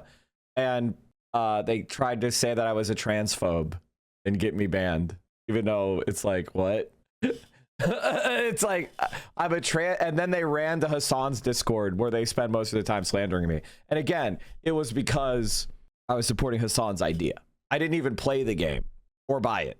So like, again, this is the type of weird shit that you get where it's not really about the issue they bring up. It's about, hey, this guy has a successful stream. I want a successful stream. I'm going to go after him personally to try to destroy his career and slander him because it's going to somehow help me. Because they can't handle the idea that their ego can't handle the idea that they're just not that good at this. Right? And people don't want to watch them because they're not good streamers. So instead of like reflecting and improving their stream and their presentation, they decide to go and try to trash other people that they see as in their way or competition. It's a very typical narcissistic trait. It's a very typical like low intelligence, low moral, fiber. You'll run into this type of behavior all over in your life if you ever have any kind of success in anything. And it is what it is. And the difference between me and somebody like Hassan is I like call it out. I don't let it go. I call it out. I point out who's doing it. And because I want to create a society where that kind of behavior hurts you. I want people to be hurt when they stab people in the back. I want people to be punished when they are narcissistic and they are evil. I want them to suffer consequences for that behavior instead of covering it up. Right? I don't want to cover it up and help them cover it up. Right? I want them to have to deal with the consequences of their actions. Now, a lot of people just go along to get along because that's easier. But I'm not that guy. They have gremlins in here because I'm blocked to their chats. So when I've never chatted there, LL, so funny. Yeah, they're in my chat arenas or whatever. I should just ban them from my chats. I don't know why I haven't. It's such centrist bullshit to see someone defend themselves from attacks and go selly beef from both sides. The beef is I criticized them for trashing Zoran in the primary and tried to be lefter than thou, right? And they decided to try to slander my name by calling me an anti-Semite, by digging up a year-old clip out of context So that's the silly beef on both sides, right? I oppose them because they have bad takes. They tried to destroy my stream and reputation. You see, that's not a silly beef. And if you think it is, there's something wrong with you. I'm talking about you. Okay. Let's move on. House Democrats were set to try to pass a resolution to halt Trump's war with Iran, but the Republican presiding over the session, Chris Smith of New Jersey, gavelled out without calling on Rep. Glenn Ivey, who is going to introduce the resolution. Democrats howled in protest with some shouting shame. Mike, we got the Kyle v. Bulwark video ready to publish at end of stream if you want. Sounds good. Just send me a link so we can like raid into it at the end of stream. All right. Let's move on. Let's talk about the Iran war shit. The Iran war that is not over. Oh no. Oh no.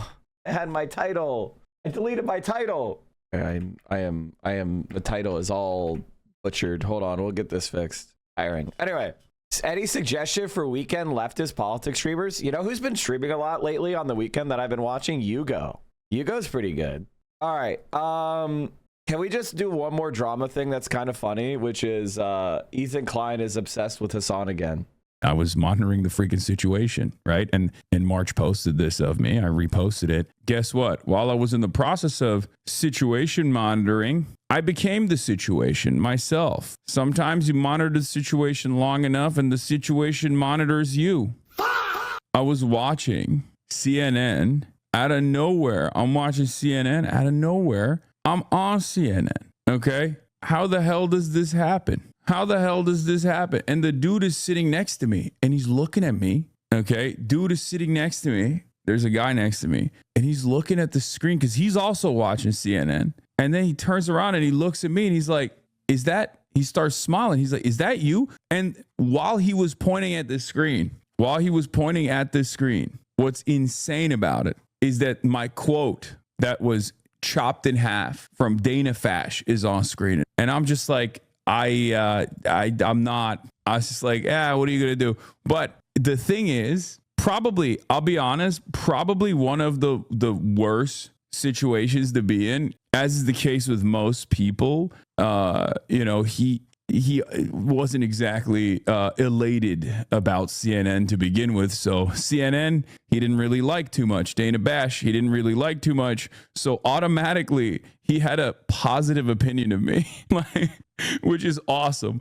Guy is just like sitting there watching CNN angrily, doesn't like Dana Bash. Dana Bash says this guy sucks. And automatically, he had a positive approval of me by way of being negatively polarized off of CNN coverage. A quite unfortunate fit that they put me in, which I think... Oh my God.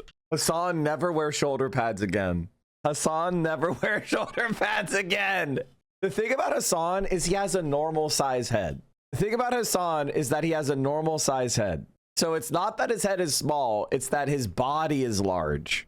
So the ratio is really bad. Holy shit. I think they did deliberately. This has shoulder pads. Like this isn't, I've I didn't even know. I just said it. I just guessed. Bro, if somebody tries to put you into shoulder pads, say no. Say no. Worn this before on stream. The guy who made this sent it to me because he was like, it's the comfiest hoodie I've ever worn. And the designer who made this hoodie actually sent it to me. It makes my head obviously look smaller. It's a padded hoodie. It's a shoulder padded hoodie. It's ironic because I also did like an interview about fashion on the ID Mag thing, and I talk about how like I'm too fat and too big to wear this kind of stuff, like stuff that's supposed to work on like handsome slender man, a waifish twink, and I don't have that frame, but I still do it regardless because I'm a chud ass loser. What are you gonna do? Ethan Klein shared it on his IG, and their IG page is brigaded by scumbags. Yeah, dude, I don't know what it is, man. I don't know why people. I will never understand why when someone fucking hates me, they don't just like hate me this much. Okay. They don't just like give up and move on to other shit. They go crazy for the rest of their lives. Like it dramatically alters their trajectory where every waking moment is another opportunity to just be like, oh, I can get one off on them. Because you respond. No, even when I don't respond, I mean, I didn't respond for fucking months, right? Like you can't say that about most of my fucking haters, right? It's just confirmation bias. No, but there are plenty of people that I never talk about, which I'm not going to bring up right now. But actually, the overwhelming majority are never reciprocated with a response. Like there's nothing there at all, and they still do it. And I just don't understand it. I don't know why. I will never understand it. There's plenty of people I hate. I mean, hate is a strong word, but there are some I would use it for, right? I hate the morally repugnant worldview of many Republicans, many reactionaries, and I don't think about them at all. Like there's never a moment where I'm thinking about Ben Shapiro, right? In my mind, I'm never like, oh God, I hate Ben Shapiro. There's varying degrees of hatred that I have for all of these horrible ideals, horrible ideologies, horrible people that represent those ideologies. But like, I don't know. I feel like there's no way to live life, right? It's no way to live life. It's not a decent way to live life at all. Azan, the Aura farmer.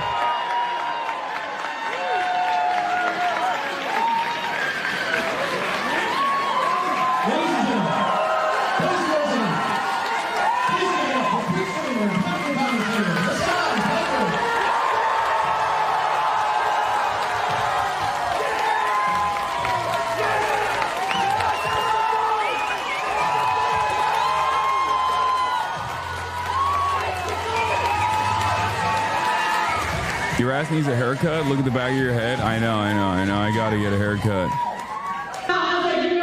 All right, let's do, this is recap time.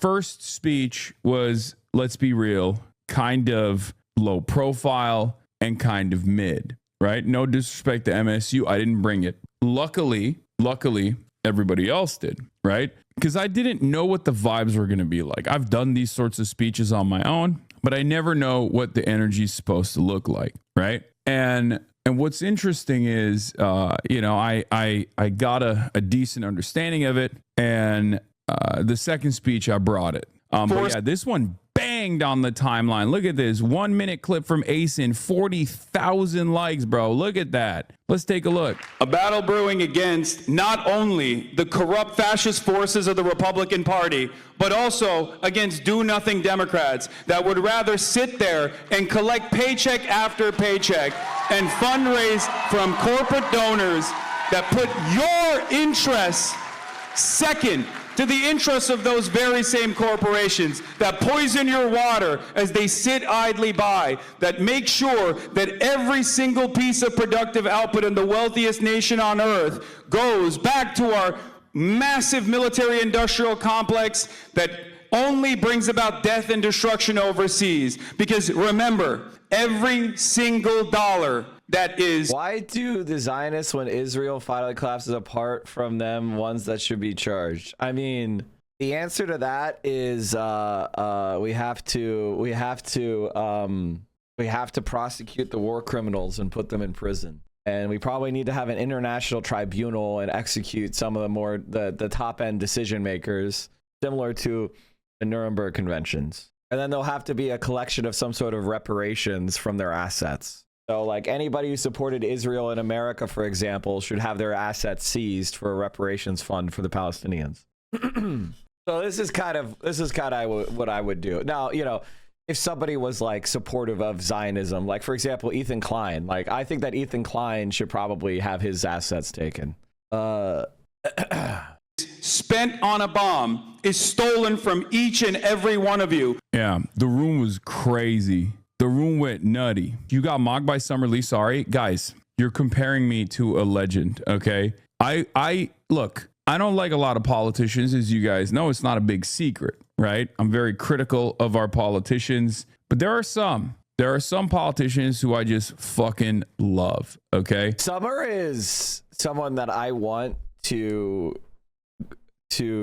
help become a prominent left winger. And I want her to become more prominent, because somebody like Summer is able to, like, one of the problems the left has had is we haven't been able to have enough prominent black leaders that articulate things from a left-wing perspective and who are completely unbowed, unafraid, uncorrupted. And so having somebody like Summer Lee is such an asset to creating a truly cross-racial movement, which the left is. The left is about attacking all forms of bigotry. Socialism has always been anti-racist, both here and abroad. That is the essence of what makes socialism socialism. So I think having a leader like Summer Lee is super important. Somebody who is able to connect all the disparate elements of what a left-wing coalition would look like. So we need her to be more prominent. We need her to become, more well-known. And I think DSA as well fumbled the Summer Lee ball so badly. It pisses me off every time I think about it. Summer Lee is phenomenal. I mean, she is spectacular. She is incredible. She has a voice. She can just bring it, right? She was bringing up the energy like crazy. And Abdul Saad is another one of those guys as well. Yeah, I forget. Because I yap a lot and I'm very confident in my skill. I got the gift of gab. I can do this for hours. I can be entertaining for hours. However, there is a very different skill for confident orators who are capable of just like motivating people, right? And Summer has that gift for sure. Be more passionate when you speak. We want to hear your volume. Yeah. But it was incredible. I mean, I saw Rashida Tlaib, who I love, as you guys know. After getting a taste, are you now addicted to Trump speaking for candidates, or do you plan on doing Stump speaking for candidates or doing the same for Oliver Larkin? I'll do it for whoever wants me to do it. Guys, contrary to popular opinion, I'm a homebody. I like being at home base. It's not beneficial for me to be traveling around. It fucks me up. I'm tired. It ruins my diet. I can't work out. I'm not saying woe is me, but what a lot of these people think, especially in DC and everywhere else, they think that like, oh, Hassan is doing this to boost his own profile or whatever. It's not the case. I'd be perfectly fine. My profile would be perfectly fine if I stayed my ass at home. Did I enjoy it personally? Sure.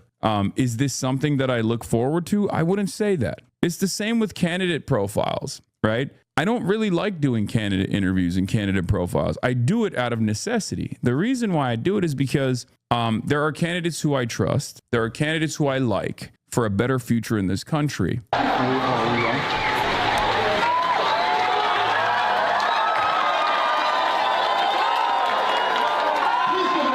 going to get her into the Senate. Don't you worry, chat. I want Summer Lee to primary the ogre, without a doubt. Or, I mean, I really love her in Pittsburgh, though. I really love her in Pittsburgh. It's really what she wants to do, really.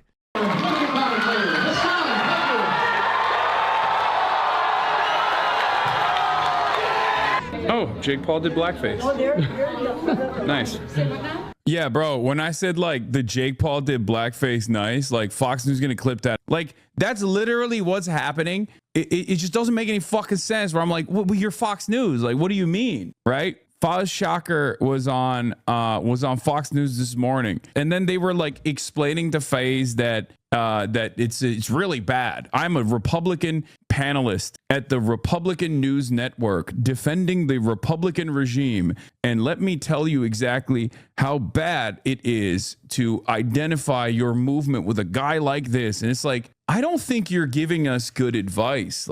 I don't want to give Ethan Klein more attention, but like, I'm sorry, but like Ethan Klein should absolutely 100% be sued for this. Like, I'm sorry, but I know Hassan doesn't want to, pay lawyers, and I totally respect it because lawyers are fucking parasites and you don't want to be paying them any money. Like, you really don't want to be paying lawyers money. I get it. I mostly pay for, litigation insurance, to avoid the costs of like, having to go into litigation. But this shit right here, posting Hassan in a Nazi uniform, I mean, this is just actually just slanderous, right? Like, this is an attempt to like, you should sue him for defamation. You should sue him for a torturous interference with contracts. You should sue him for millions of dollars, right? Like, and I'm sorry, but like Ethan Klein, and we should get him in a room with you. That's another advantage of being in a lawsuit is Ethan Klein, you'd force him in a room with you. Fucking worm. Disgusting little rat. What was I saying? All right, well, let's get back into the war that's killing us all. Iran's deputy foreign minister has hit out at Israel and the United States for what he is calling a grave violation of the ceasefire deal. Saeed Khatibzadeh told... He wants a years-long court battle to milk for content. Nobody's watching Ethan Klein draw. No one gives a shit. He's more irrelevant than ever. Nobody gives a fuck about this fucking loser. By the way, the reason why he's constantly getting lawyers is the only reason Ethan Klein got popular is he got sued and he was a crybaby and he posted on Reddit about how he loves Freeze Peach, right? In between posting on his Reddit account, pedo troll. So he went on Reddit and he got like, oh guys, I stand for free speech and fair use. Oh God, Reddit save me. The only reason he ever got a career in the first place, other than stealing other people's jokes with Vape Nash. Completely talentless loser. What a fucking loser, dude. They don't even post videos anymore. Every single one of his fucking thumbnails is just other creators. It's all creative. Dylan Burns, 143,000 views. Wow, man. Really impressive. What a fucking loser, man. 2.5 million subscribers. And the lives are just 49,000. 49,000 on their... I'm sorry, chat. Like, girl with the microphone may be one of the least attractive people I've ever seen in my life. Like, I'm not, you know, it's rich coming from me, but god damn is she unattractive. Holy shit. And I mean that from her personality, not her looks, right? Like, the personality is just disgusting and unlikable. There's no... You can't really like that, right? Like, you don't look at girl with a microphone and go, yeah, I love that personality. I'm suing Noah Samson got 200,000 views. Like, look at these lives, dude. Look at these lives, man. Millions of followers, dude. Millions of followers. Promoted by YouTube. One of the OGs. And just irrelevant. Also, like, I mean, Noah's got a nice sized channel, right? You know, Noah's doing pretty decently. But like, this isn't gonna, nobody gives a shit about this. This is like, nobody cares. I'm sorry. People are not parasocially like fans of Noah Samson. They like him because of his intellectual output. Like, what are you even doing? What are you even saying? What a fucking loser, dude. Clavicular choked out, 400,000 views. My brand new podcast with like 5,000 subscribers got 50,000 views on our Hassan episode. Like, with no algorithmic connections, barely any subscribers. Like, you are a fucking motionless, man. The Hassan Cuba trip, 100,000 views. The Afro Man defamation trial. Oh, wait. Trisha Paytas guided meditation. Have you guys considered, like, maybe you might be the most pathetic worms that has ever existed on the internet? They used to poll millions of viewers. Lolcowing a sister-in-law is crazy work. I could just say this. If a family member of mine tried to lolcow, like, Vio, I would, like, kick down their front door and we would have, like, a nice face-to-face conversation. Can you imagine being bullied by Ethan Klein? Like, if he was in your family? Incredible. I wonder how much Ethan is spending on security these days, because you know he's a paranoid little Zio hiding in his fucking his mansion from his Vape Nash money. How is Teddy Fresh doing, by the way? Are they doing a lot of drops these days? How's Teddy Fresh doing? They may be the most creepy fucking... God, they're so fucking creepy. They're so fucking creepy. Ugh. Isn't Teddy Fresh sort of oxymoronic? Or is that the point? Like, Teddies are always old, ragged, and smell like must. I hope they're hemorrhaging money. Oh, definitely. You know that. You know there's so much ego. So much ego that they can't accept that they destroyed their brand and no one wants anything to do with them. And Gila is such an egomaniac. She wants to be like, I'm a fashion designer. Every time I see Gila Klein, like, videos, I just can't help but think about this. Could anyone find me the Gila Klein, like, moving around? Like, she was, like, moving around cutouts on a video. Somebody show me that. She did. It reminds me of this. Designed, patterned in money bags, who has emerged as quite possibly the world's most perfect poster child for the Trump tax cut. My father said to me, Wyatt, you can do whatever you want to in life, but just make sure you do it well and you do it with passion. He's a member at Mar-a-Lago. He's got his own shirt business and video you don't want to miss. Wyatt Koch is thing two in 60 seconds. Wyatt Koch, the son of billionaire Bill Koch, made headlines this week when the New York Post revealed he's suing his ex-fiancée to get back the engagement ring, which his lawyers claim is worth $250,000. That Wyatt Koch story broke yesterday as Republicans were jamming through a massive tax bill. As people started looking into him, it dawned on them that Wyatt Koch is basically the mascot for this Trump tax bill, not just because he's a Mar-a-Lago member, though he is. Wyatt Koch has all the ingredients for an insane tax cut. Super wealthy and not relying on wages. Check. Stands to inherit a lot more wealth that won't be taxed. Check. Has an LLC for his business. Pass-through income that presumably will drop his tax rate to 21%. Check. And what, you asked, is his business? Well, he designs and sells really interesting shirts. Like this money bag shirt called the Wall Street with the description, if the sign you're most compatible with is dollar, this shirt is for you. Every day I go to the office, I enjoy creating the clothes. This is Gila Klein at Teddy Fresh. Be bold means to me, be authentic, be real, be yourself. All right, someone has gotta stop. Oh fuck, dude. This is the, by the way, this is the billionaire class that rules over you.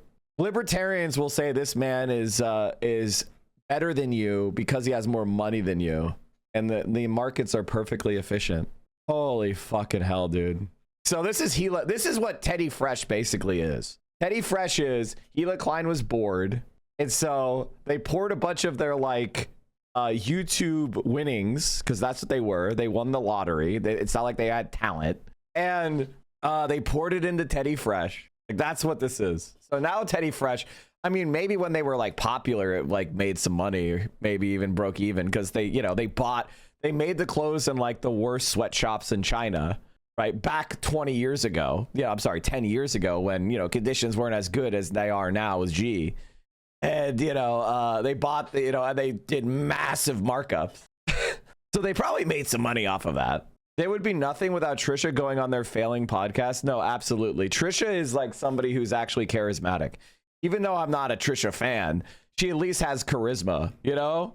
Ethan Klein is just the fucking disgusting. Oh, God. I mean, like, honest to God. Like, Ethan Klein, man. The fact that I even know who that fucking guy is a curse. It's a fucking curse. All right, chat. Let's go back to talking about shit that actually matters. The U.S. and Israel's. I'm so sorry. I'm so sorry for not talking about shit that actually matters. Can we talk about shit that actually matters now? Which is China won. China won the Iran war. The war on Iran has left Iranian infrastructure damaged, American prestige bruised, and Israel politically exposed. But from this catastrophic war, there might be... This doesn't matter. The Lebanon government is a fucking puppet government that doesn't have the it's not a legitimate state. It's a failed state. Hezbollah exists because the Lebanese government is a failed state. Like, this doesn't matter. This is like, a puppet master. Oh my God, those ears, dude. Holy Jesus Christ, those ears. Holy fucking Christ, those ears. Jug handles, Jesus. Careful, Mike, he'll hear you. I know, trust me, they're listening. Do you know any books or literature on Chinese sweatshops? I'm curious on what it looks like today. I can't think off the top of my head, but usually, like, a lot of the conversations about poor working conditions in China are relics of like 2008. They're mostly out of context. China is focused on extremely high automation and value add, so high productivity with reducing labor inputs. That's why China is so good at this, is because they're not a manufacturing just because they use cheap labor. Actually, Chinese labor prices are increasing exponentially. Chinese wages, I think, have gone up 40 times or something, something like that. So not really true anymore. Israel, Lebanon to begin direct talk. I mean, this doesn't mean anything. As I said before, Hezbollah is actually the group that is fighting Israel. The Lebanese government does not exist, largely. I could talk a long time about Lebanon, but let's just say that it's a colonial imposition of the French. and its political system was created to in conditions that no longer persist. And so it's completely dysfunctional because it was tribalistically designed to create a pro-French, Christian-dominated state. That's why Lebanon exists. But obviously demographics have gone away from the Lebanese. So the Lebanese Christian population is relatively smaller than it was when the state was created. And so there's a whole bunch, not to get into it too much, let's just say Lebanon is a colonial imposition. Only one clear winner, China. That's according to my colleague, Aaron Bastani, writing this week in Unheard. Aaron, explain your argument. Well, it took me a long time to write, so it may take me a long time to explain. It might sound the opposite of what people were expecting to come to that conclusion. It's not very intuitive, given that China is a big importer of energy. Iran accounts for around 12% of Chinese oil. Of course, it needs lots of energy for its manufactured goods, which it exports. Very important to say, although it's a global leader in solar and wind and nuclear and hydroelectric, China still consumes more coal than the rest of the world put together. And that's to produce all the stuff that we are all surrounded by. It produces around 30% of all manufactured goods are made in China, which is extraordinary. 30% of all manufactured output. The thing about China and coal is China has coal, so they use coal because it's the only thing that prevents them from getting fucked by, for example, the Strait of Hormuz being closed. Now, do you guys understand why China was correct? Can you imagine if China had relied on imported natural gas because it was slightly lower carbon emissions? Their economy would be destroyed. But because they had coal power plants, that's why they used coal, was because it was about creating energy security. And what are they doing? They're trying to reduce their coal emissions while also expanding their economy. So they were at a difficult position, and they've maneuvered themselves out of it, and they're now decoupling from coal. So once again, the Chinese Communist Party, criticized by Western leftists, the action they took was actually superior to the policies that the idiotic Voshite left brings up as if it's a critique. And the reality is they had to care for their own security first because there's a hostile world that wants to destroy their country. So now they are developing fossil fuel replacements like nuclear power, hydroelectric, solar, wind, etc. And they are implementing it at an extraordinarily accelerating rate. That's what's happening. By value, it's going to be, I think, a little bit more than that. But that's by, I don't know, by weight, I think. Anyway, the point is it makes a tremendous amount of stuff. The US is about 10% of global manufacturing. And cheap energy is one of its competitive advantages. Precisely. Cheap labor less so, although it is cheaper than the United States, but it's not cheap, which is why some of that production is going to Vietnam in recent years. But regardless, coal is central to that. So you'd think this is a country which is based on fossil fuels. Its success partly depends on stable flows of fossil fuels. So why would it win in the context of global energy supplies being so massively disrupted? And of course, that was the presumption at the heart of people saying at the start of this is 5D chess from Donald Trump, right? He got Venezuela. Now he's getting Iran. He's closed. He wants the Strait of Hormuz closed. So it deprives the Chinese of an important source of energy. A few points. China has a strategic petroleum reserve of, I think, 1.3 billion barrels, which is 3 months' worth. It's also a net exporter of refined oil. The United States has lots of oil, doesn't actually refine lots of it. So it has a few really big advantages. What does that mean? In the short term, China can guarantee price stability for its exporters, right? Which other countries can't do. So Germany cannot guarantee energy price stability for their car manufacturers. China can because of those strategic reserves. That gives their exporters another advantage. So they can keep their input price stable, which means that your output price is also stable. Whereas the German car manufacturers... Libertarians will tell you that it's bad to do this type of stuff and you should just let the market determine things. Libertarian failure. Their prices will have to go up, right? So that's one advantage that China has with regards to its exporting base, these industrial businesses that are at the heart of its economy now, BYD and Xiaomi and the solar panels and the lithium-ion batteries. 90% of all solar panels globally, this is a crazy stat, are made in China. So it's less vulnerable than we initially think, and it's certainly less vulnerable than the likes of Japan, South Korea, although Japan has a huge reserve itself, South Korea, Taiwan, Europe. Actually, the really big losers from this idiotic war have been those regions, plus, of course, the Gulf. So the major allied regions of US empire are the biggest losers. It's not China, the biggest losers are Gulf region, East Asia, America-aligned East Asia, and Europe. America-aligned Europe as well, right? Now, okay, so it's not as bad for China as people might think. Why is it good? How are they the winners? Well, people are realizing that dependence on globalized energy chains for fossil fuels aren't advantageous, not least because the price can be very volatile, as we've all seen, right? There was talk before the ceasefire, although it wasn't really a ceasefire, of oil going to $200 a barrel. It was at the highest it had been, the Brent price had been the highest it had been, I think, ever at one point, but very, very high regardless. And so people are turning to renewable energy. A great example I include in the article is something from the Indonesian president saying that we need to 10x solar generation in 2 years. I think they want to go from 2 gigawatts to 20 gigawatts of solar. As I've already said, 90% of solar panels are made in China. That is a huge bonanza for Chinese solar panel exporters, right? Not just those guys, also lithium-ion battery exporters. 6 of the 10 biggest companies in the world that sell lithium-ion batteries are Chinese, the top 2. I think it's CATL and BYD, also the car company, are the 2 big battery manufacturers. You see the same in many countries. The South Korean president said something similar. You're seeing, again, an agenda to electrify transport. So whether that's high-speed rail, whether that's electrified rail, whether that's electric cars, whether it's e-bikes, again, China owns those industries. So this pivot away from fossil fuels, which isn't, it's not huge, but it's very big. It's very, very big. And it was already starting, but it's now going to accelerate because of the events of the last month, means hundreds of billions of exports for China. So in terms of the aggregate, all the consequences of what we've seen in the last month, I think it's fair to say China is the winner. And I think China will win the longer it goes on. Of course, if it goes on for years, China is in a spot of bother because its strategic reserves, like I say, are for 3 months. But if a war carries on, say, for another couple of months, that's pretty good for Beijing. They're sitting pretty. Here's the amazing statistic for you, Michael. In 2011, how many e-bikes do you think China had in 2011?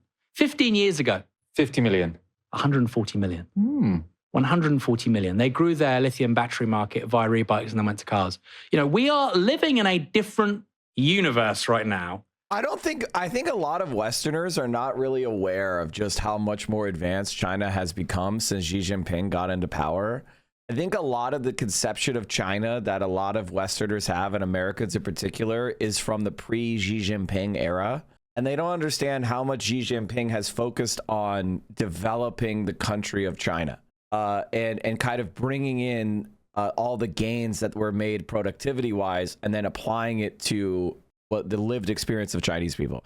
I don't think they really get it. I think they're operating under a conception of like gutter oil and tofu drag and all these conceptions of China that are based on, like, again, 20 years ago. And the thing is, like, 20 years doesn't seem to be a long time in America, because what are the major infrastructure projects that you could think of in the last 20 years in this country?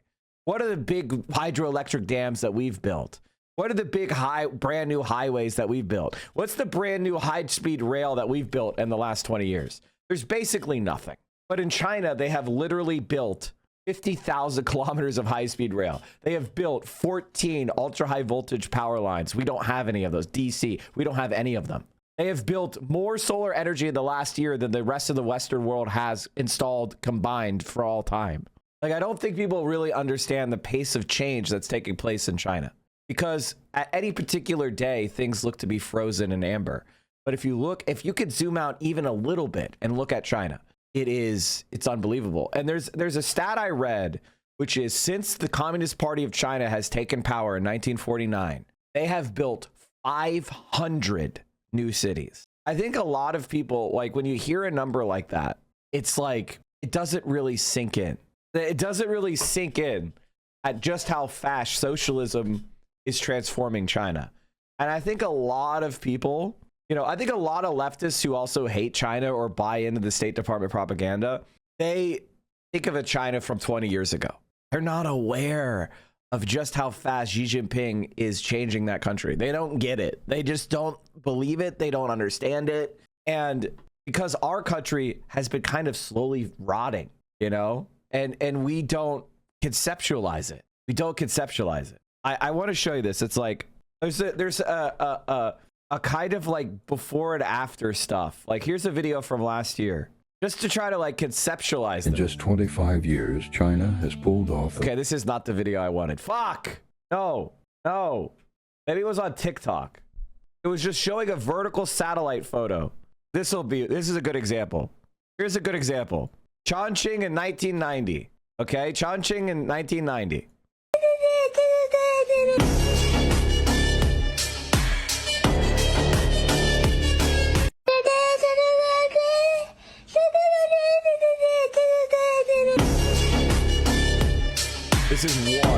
This is one of the 400. If I can, here's Look Shenzhen. at the difference in a major Chinese city, Shenzhen, in just over 40 years. At the top is a picture of Shenzhen, and then Oh, I found it. This is what I was looking for. Here's 2010 above, 2010 above, 2022 on the bottom.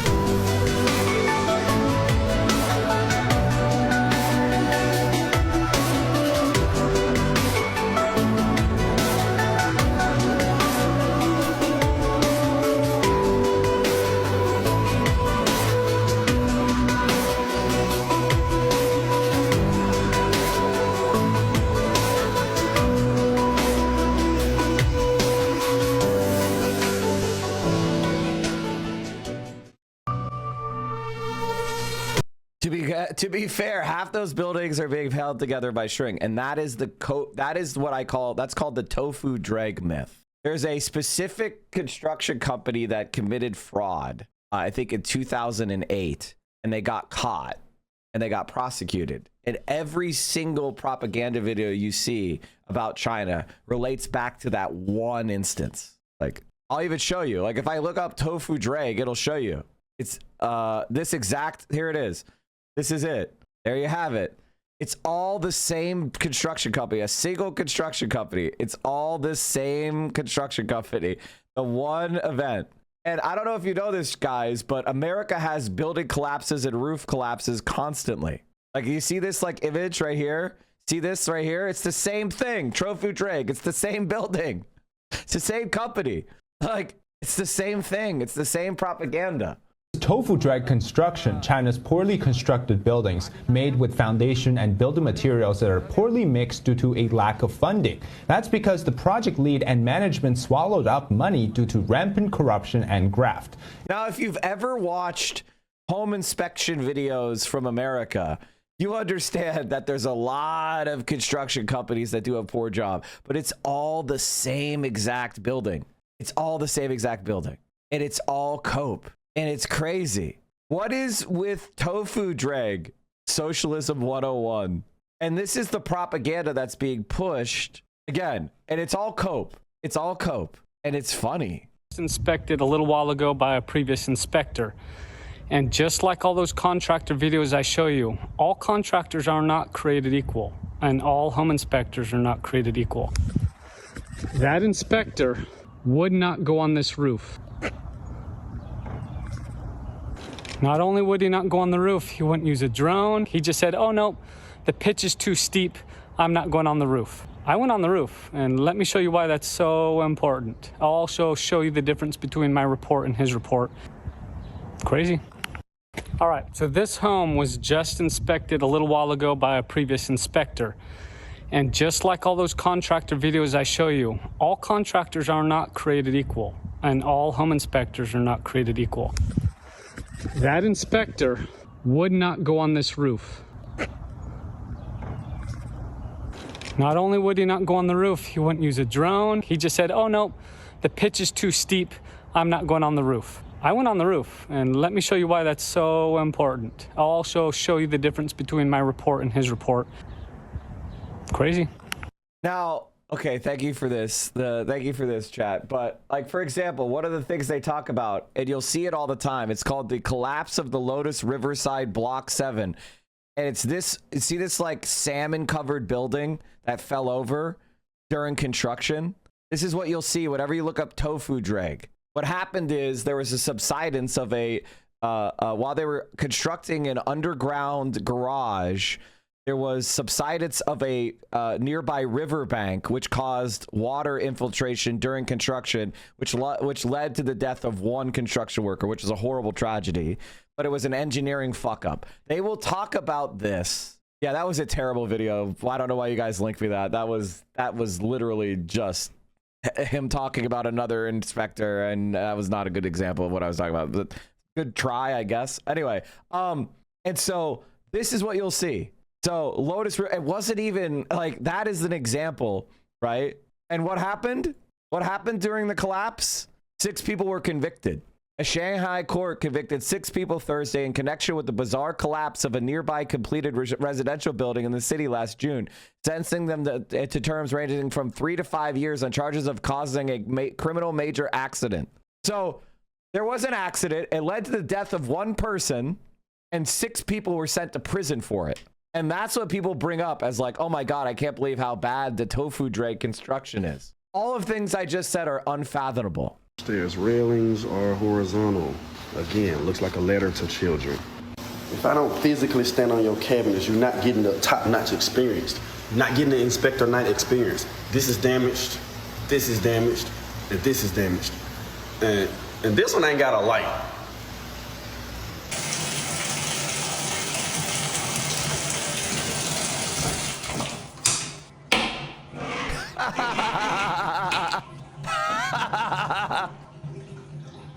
So we have no weep holes above the doorway brick lintels as well as the window brick lintels. The sink's faucet is loose at the countertop. You already know. Needs to be fixed. Windows that are installed less than 24 inches of the door are required to have safety glass. A good way to tell is you will find an etching in one of the corners, but not on this one. This is loose. A foam-sealed attic with no ventilation source. And at least it's not a beer this time. This is coming loose. There's literal ice on the roof. Can't walk today. Missing a doorstop. I mean, listen, but that's private companies, guys. That doesn't say anything about America as a whole. So anyway, I'm sorry for going off on a tangent to talk about that tofu drag shit, but it's just an example of like propaganda that gets spread to people, and they use one example, and when you look into the example, you realize, oh, that was an engineering fuck up that people got prosecuted for it. And it's like, it's a country of 1.4 billion people. There's going to be accidents that take place. It doesn't mean that all the cities that were built, the 400 cities that were built, and the 800 million people that were taken out of poverty, that's a number. But you don't remember what that, you can't really process what that means, right? But you can remember a building that fell over. And that's what they're counting on. Sending you dumbass shit, propaganda, so that you ignore this reality of like a city from nothing. And notice that there's green space and water features and infrastructure.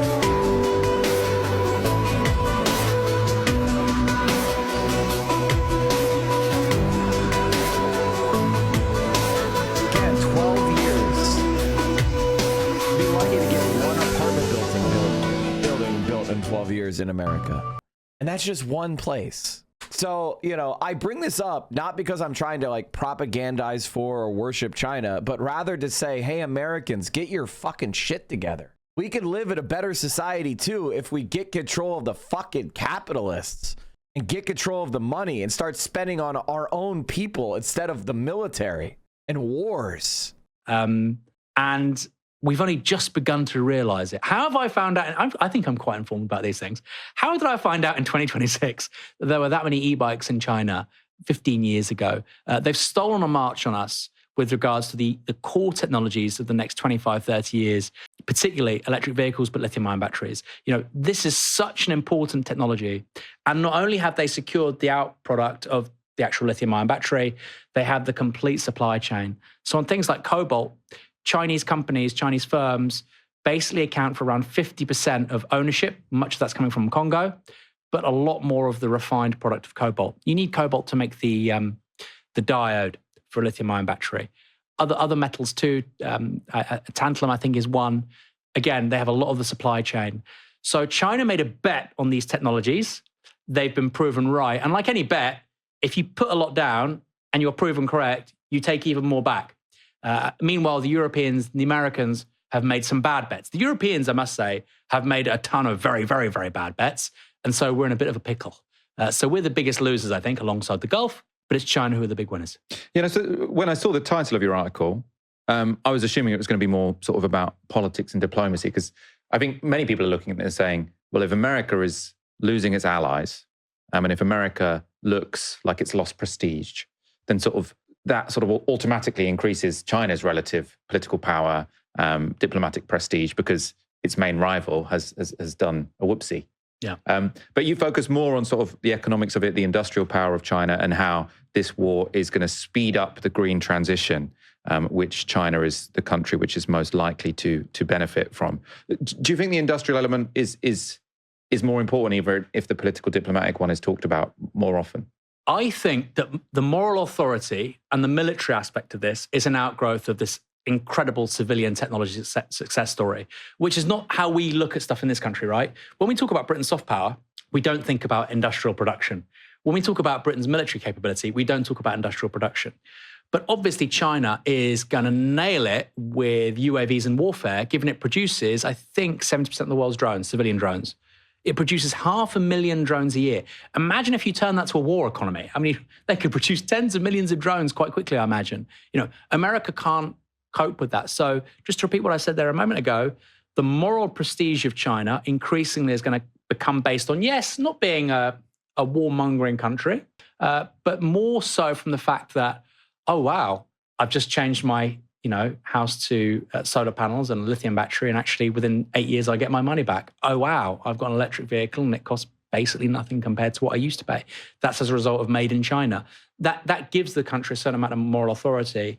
And the more successful this industrial civilian superpower becomes, like I say, that feeds through to the military power as well. Right. I mean, the more they have the ability to. I mean, this is what anarchists. And I'm sorry for bringing you guys up, but I need you guys to be ideologically intelligent. So I'm going to keep saying what no one else says because I want you to be smarter.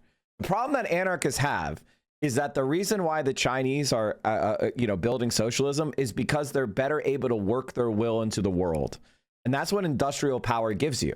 You have the ability to fix things and build things and provide for things, right? Like if somebody gets sick with cancer, that's going to happen in nature, right? The human body, because of the way of evolution, is vulnerable to the disease of cancer, right? Cancer is a manifestation of the frailties of the human condition. Socialism can help you build technology that can cure that cancer, right? And so human beings will thrive more in a society that has the industrial capacity to build chemotherapy, radiation, hospitals, educates doctors, provides, effective and efficacious medicine, right? So the more you build up industrial power, the more human beings will conquer the various frailties of the human condition, and the quality of our lives will go up. That's why it's worth doing. That's why I don't want to return to tribal existence, even primitive communism. I prefer industrial society to primitive communism. So that's why I'm not an anarchist, right? I don't want to live in a tribe. I don't want to live in a mud hut. I like having glasses. I like having the ability to get a root canal if I get an affected tooth, right? I like having stoves. I like being able to exist in a kind of modern society. I like being able to communicate with people across the world. I like to experience other culture. And so in order for that to exist, you have to have an industrial society, right? And so that's why China's version of approaching development is preferable to all the alternatives that have been elsewise proposed, other than, for example, I believe we can form our own version of democratic socialism here in this country, where we don't have to go through the experience of a horrifying civil war, and the conditions of China are much different than the conditions in the US. We just have to seize state power and gain control of the economy from capitalists, right? We don't have to go through the horrifying depredations that they went through. They had to do hard mode. We have to do easy mode. So that, you know, that is like, and the reason why I'm saying it like this is because this is reality, right? Like, you have to appreciate the importance of logistics, of industrial power, of these things. And like, if you're going to be a leftist, I want you to be a hard-headed one. I don't want you to be a soft-headed one that's, you know, doing woo-woo shit. Okay. I want you to understand that in order for us to conquer over the capitalists, the means of production, we have to have the means of resistance, which comes from industrial and state power. So these two things are coupled with one another. And this is inverted right now in the conversations in this country, right? You see people like John Healey, Paul Mason, Keir Starmer saying we need to reindustrialize via rearmament. Actually, China is just doing the industrialization bit. Oh no, chat. Abdul is admitting to being a manlet. Oh, this is brutal because as a fellow 5'9" guy, it's rough. It's rough. Being a fellow 5'9"er, it's rough. Now, you know, oh no. I'd like to apologize to the people of Michigan for this misrepresentation. While my aura may suggest I am 6'7", I am in fact only 6'5'9" in shoes. I asked the press, the public, and my family and me space in this trying time. No! Also, sense of humor, bro. Oh, no! Also, that being said, man, let's rise up. Man, let's rise up. I mean, he can bench 3 plates, right? So there's that, right? Like, he's benching 3 plates, which I can't do. I really got to get my shit together. I'm being frame mogged. He got speech mogged by Subber, but he height mogged Abdul. True. American flies to China to get dental work done. I bet you didn't know that you can fly from America to China, get all of your teeth done, porcelain veneers, then have a vacation in China and fly back to America for less than half the cost of actually getting your teeth done in America. I'm going to do it right now. Wow, dude. I got 10 porcelain veneers on the top, 8 on the bottom. I can finally smile. This is Huangshan International Those actually look pretty good. Those actually look pretty good. They don't look like super, like they're not like overly straight. You know what I mean? That's like, actually, it looks kind of good. They look good, honestly. They're like, they're too white, but they're not extremely white. They're like white, but they're not like blindingly white.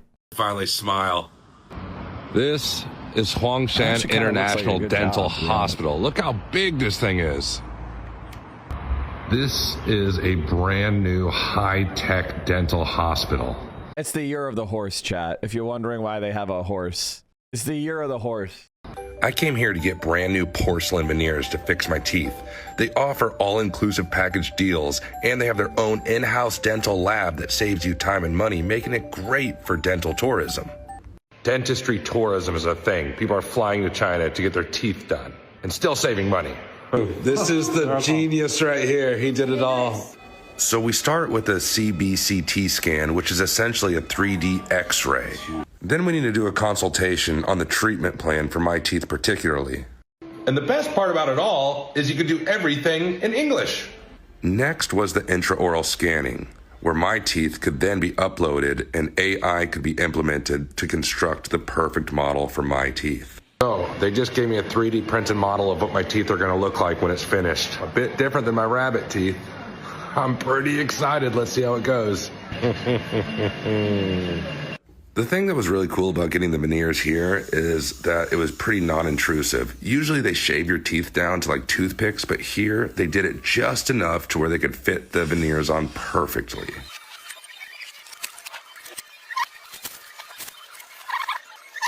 Your teeth can be printed same day in the in-house lab, and then they'll pass it down to people who will shave it perfectly to fit your mouth exactly how you need it. And after that, somebody will color it to the exact color you want it. Personally, I hate my teeth. I got rabbit teeth. I'll eat your whole family's carrots, man, with these things. Those are pretty white. Thank you to these people here. Okay, so I know you want to know the price. I got 16 veneers, and then I also got 2 crowns. They replaced 2 of the crowns in my mouth. I paid like $1,700 for everything.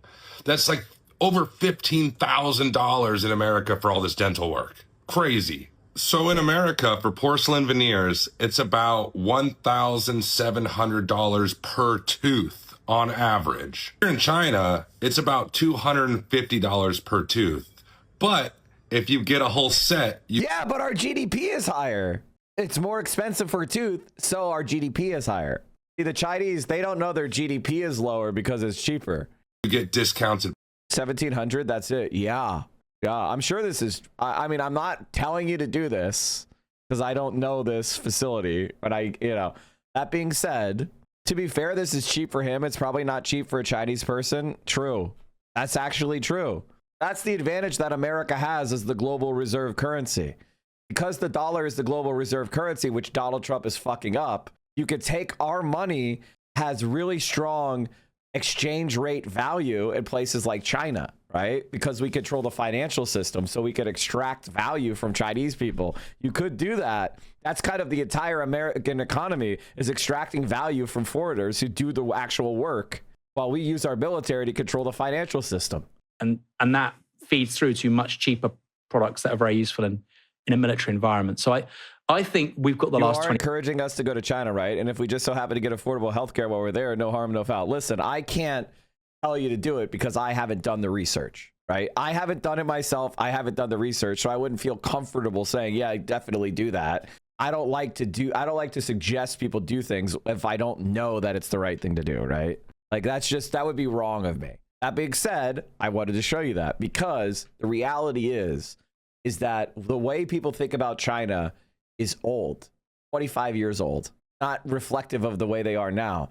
And I want people to know how much China is making progress and things like that so that they demand the same progress here at home. Nothing China is doing we couldn't do. The problem is we have a capitalist class that doesn't care about you. It doesn't care about this country. It doesn't care about making things better for the average person. They just care about themselves. They fly around the world. They go from Miami to St. Bart's to the Isle of Capri to Hong Kong. Like they don't live like you. They don't have a country. They don't live anywhere. They float around like parasites, collecting all the profits of our society. And I want us to take those profits and spend it here. 5 years wrong. But I also think this country, if people like John Healey win the debate there, right, I think we've learned the wrong lessons of the last 30 days, which is really terrifying. So China is proving how to do, as it has done for a long time, it's proving that conveyor belt from industrial production and capability through to military power. And we're still not learning that lesson. Britain needs to be self-sufficient in steel. It needs to have cheap energy. Where are you going to get that from? We can talk about that. Did you guys hear about what Donald Trump is doing? Did you hear that Donald Trump bought foreign steel for the ballroom of the White House? Did you hear about that? They're not even using American steel on the ballroom. BYD has just announced ultra high voltage charging, ultra high wattage charging. I think this is record breaking. I think it's like over a megawatt charging. So it could charge your car in like 5 minutes. Hey.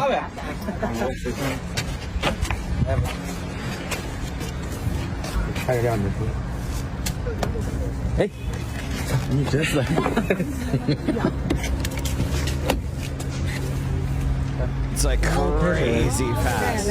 Oh, 真是。 Can you like see the percentages climb? 哦，电视都牛逼的呀，老天呀！还带声音，还带音效啊！展超模式下充电视频。咱一人发个抖音吧，说不定还能火嘞。 So they just unveiled like the ultra high voltage charging, which is like 3 times higher than America or something at the highest. 啊，不是那个，这个动画。呀，这声音听着听着都可快是吧 You can see the kilometer range going up. It's like a kilometer over a kilometer a second. 真行。你看几十秒充了100度电。 fastest, yeah. 等这考驾了买子嘞！哎呀，就买这，我说买这开专车去吧。哎呀，你先买，你不怕没人开？哎呀，全款买。送 Ultra。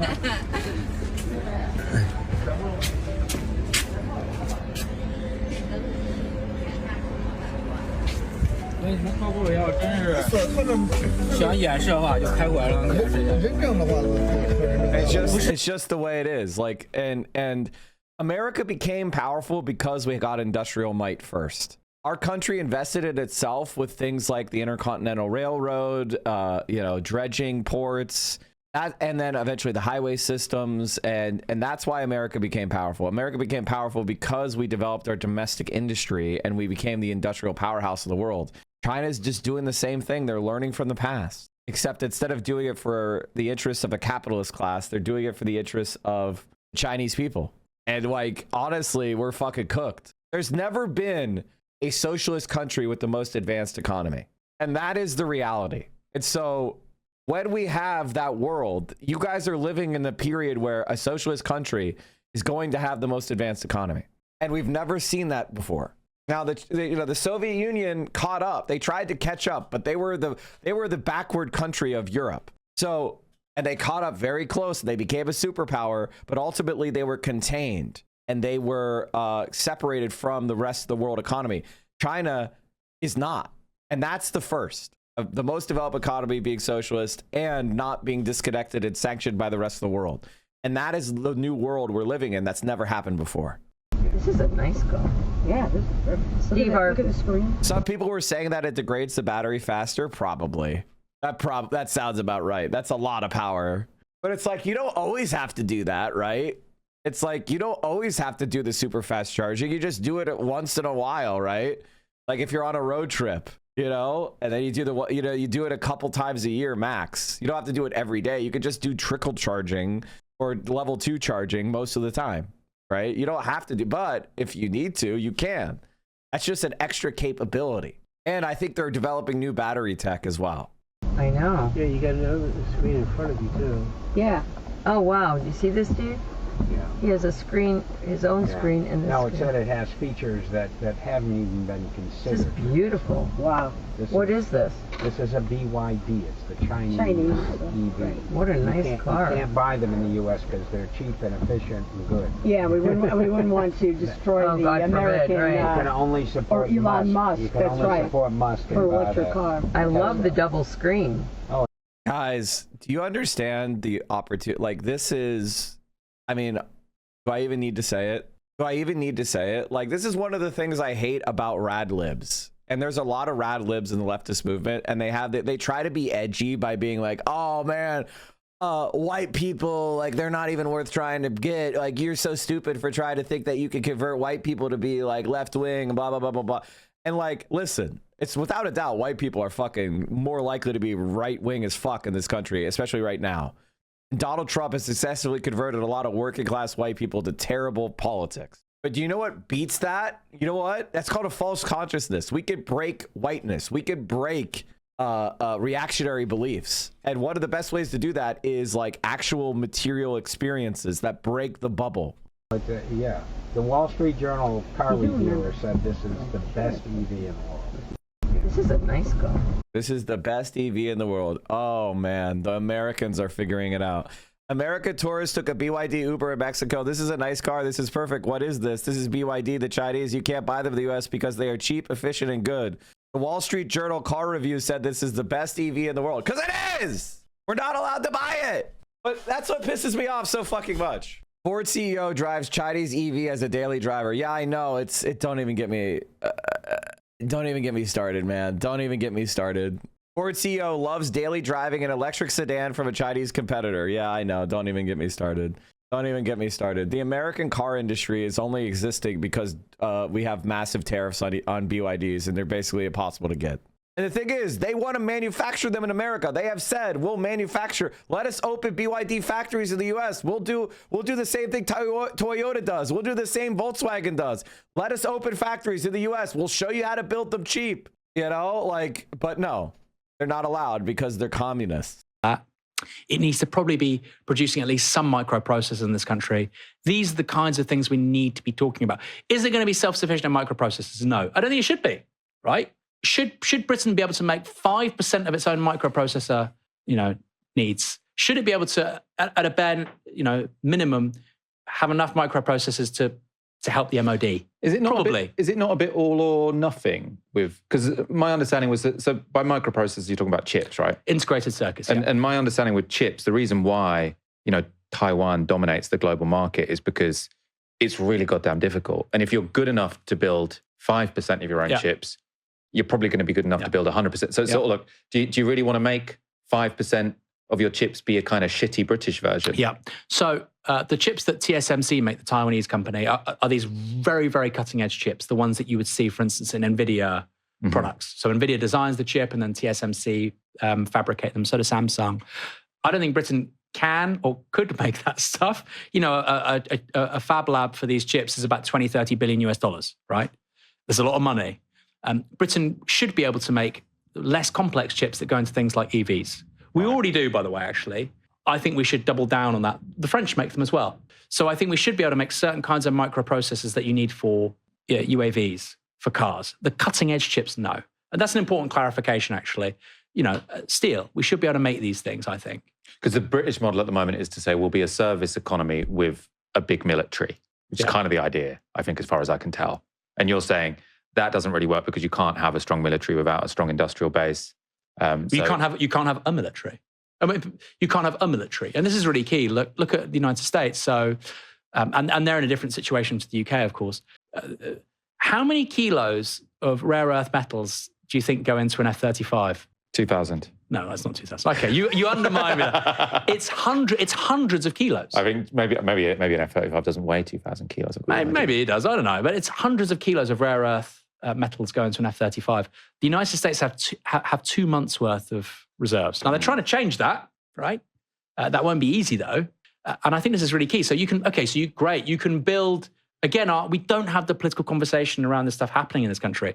We need more aircraft carriers. But if all the microprocessors and all the rare earths are coming from China and the United States or Australia or wherever, so what? There's a war, it gets damaged, you can't rebuild the bloody thing.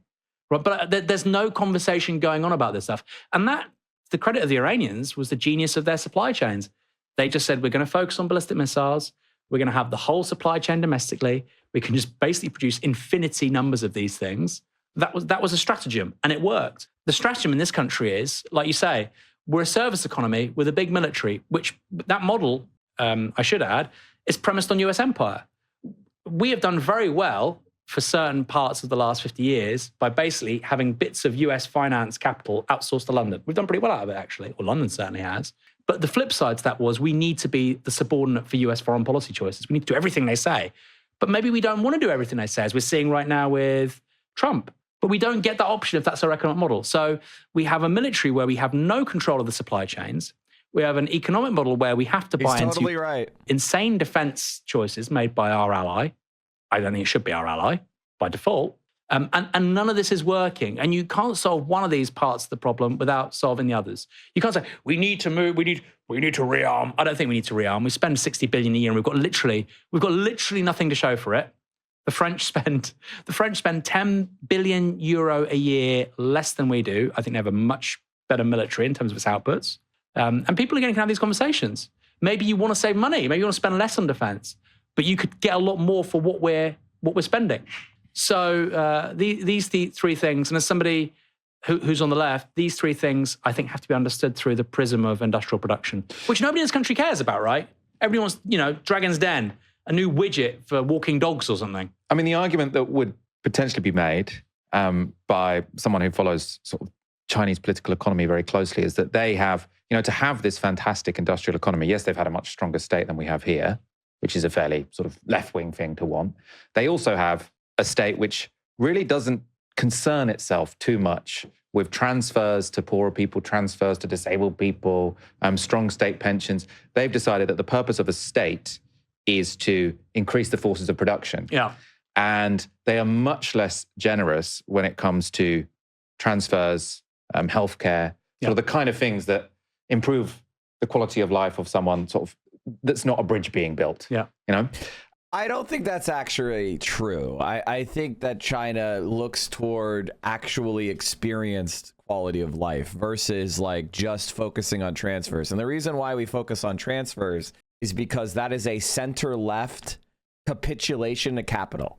So what I mean by that is, if you want to be, that's what the center-left is. The center-left is, listen, capitalists, you get to control everything. The markets continue to exist, but we'll take we'll take a tax, and then we'll give money to people, and they'll buy your services in the market.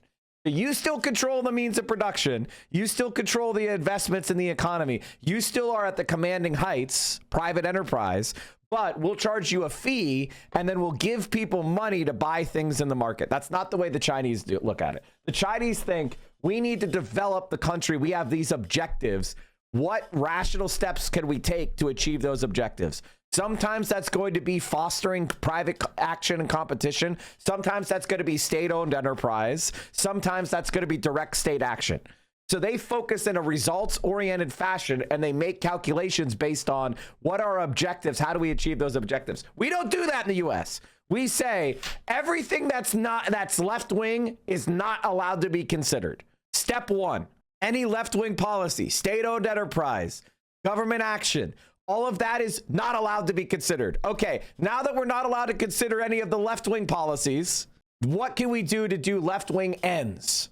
Okay, we're not allowed to use left-wing methods, but we want left-wing ends. And that's what the center left is. The center left is, okay, we're not going to have housing be guaranteed as a right provided by state-owned enterprises that build social housing, right? So how about we give a housing voucher, a Section 8 voucher to the poor, and they can go buy housing in the market from a landlord. So the government will subsidize, we call this demand subsidy.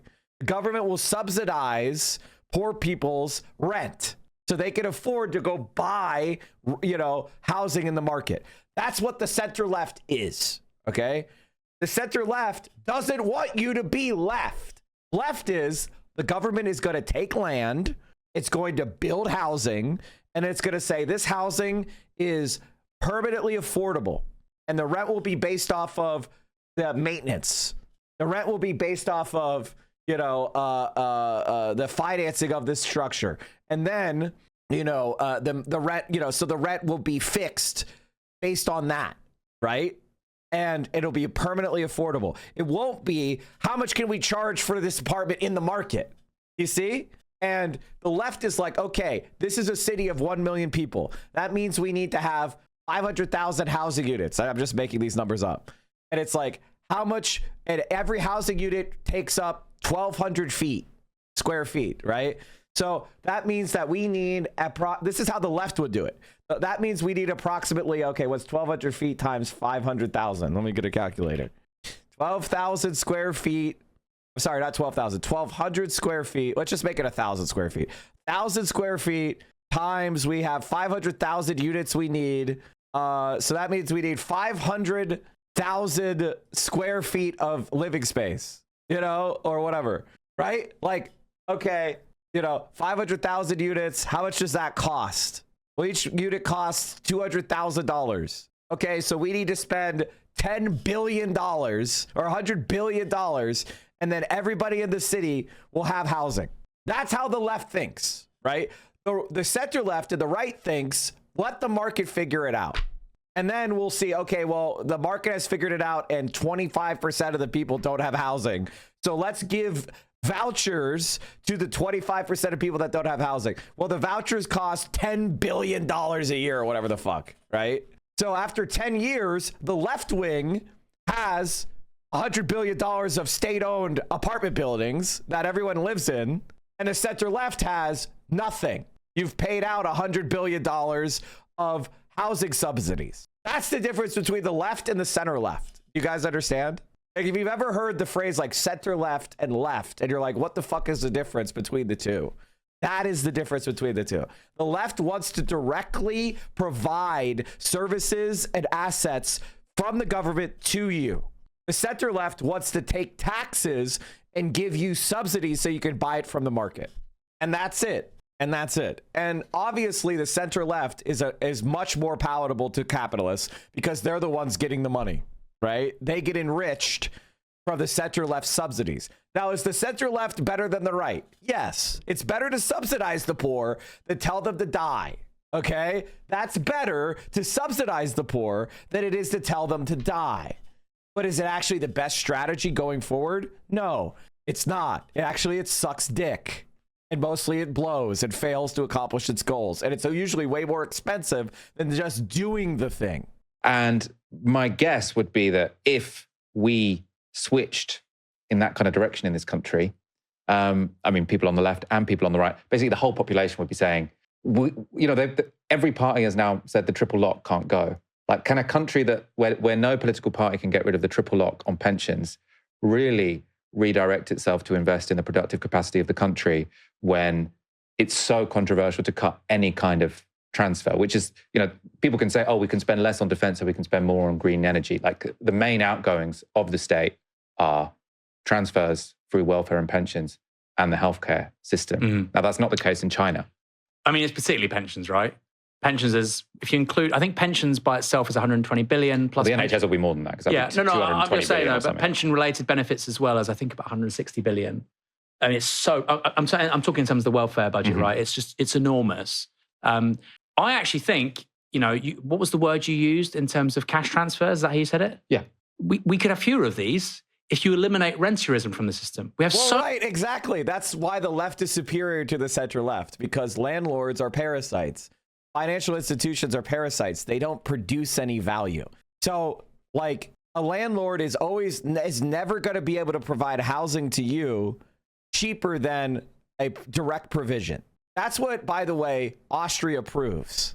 This is why I talk about Austria all the time, because they have a mixed economy. They have an actual mixed housing market. And when I say mixed, what I mean is they have state-owned enterprise called the Gemeingebau, where they provide housing directly. They also have a center-left program, which is focused on fostering, actually what I would call, so that's like hard left, okay? Hard left is government directly provides housing that it owns. And it's, you know what I mean?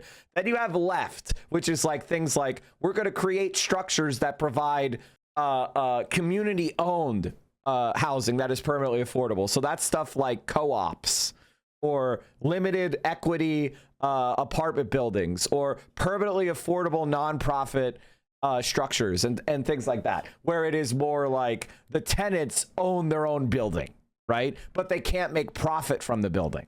And then you have like center left, which is, we're going to give housing subsidies to people. We're going to give them money that they can go and rent buildings.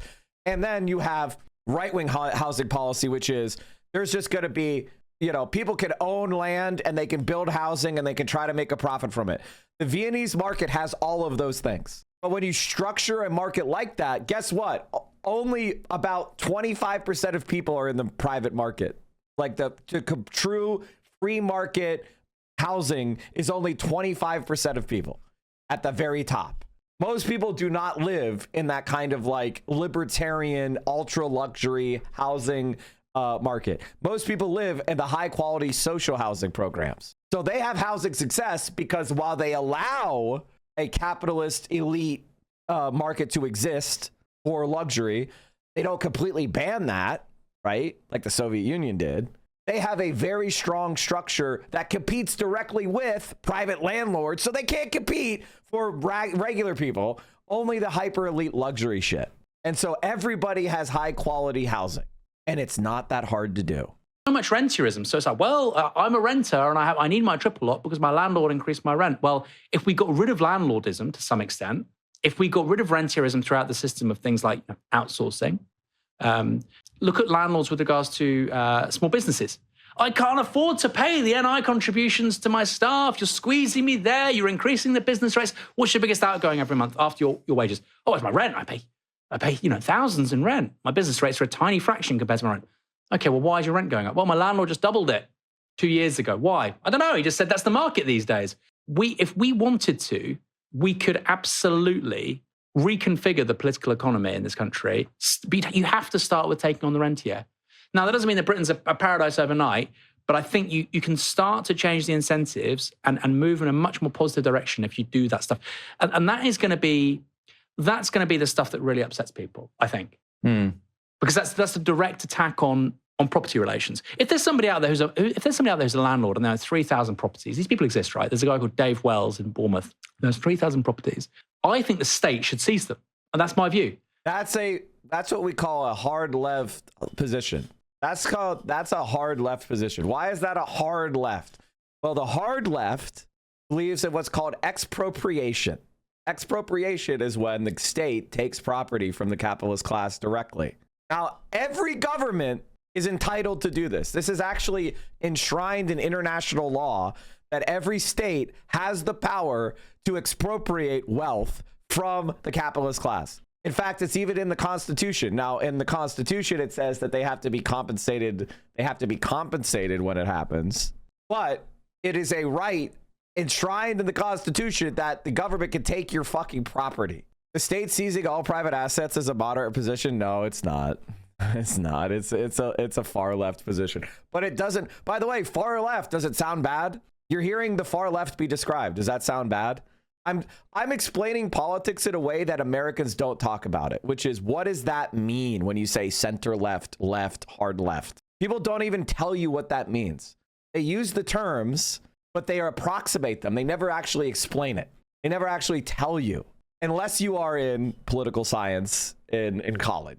Like, you don't really understand what those positions really mean. And it's never really discussed. And it's weird to me that people don't know what left wing is. That's why when somebody says, it's not left wing, it's not or right wing, I just want to provide healthcare to everybody as a right. That's left wing, bro. That is left wing, bro. Why are you running away from what you actually are doing? It's weird that people are uncomfortable talking about politics like adults.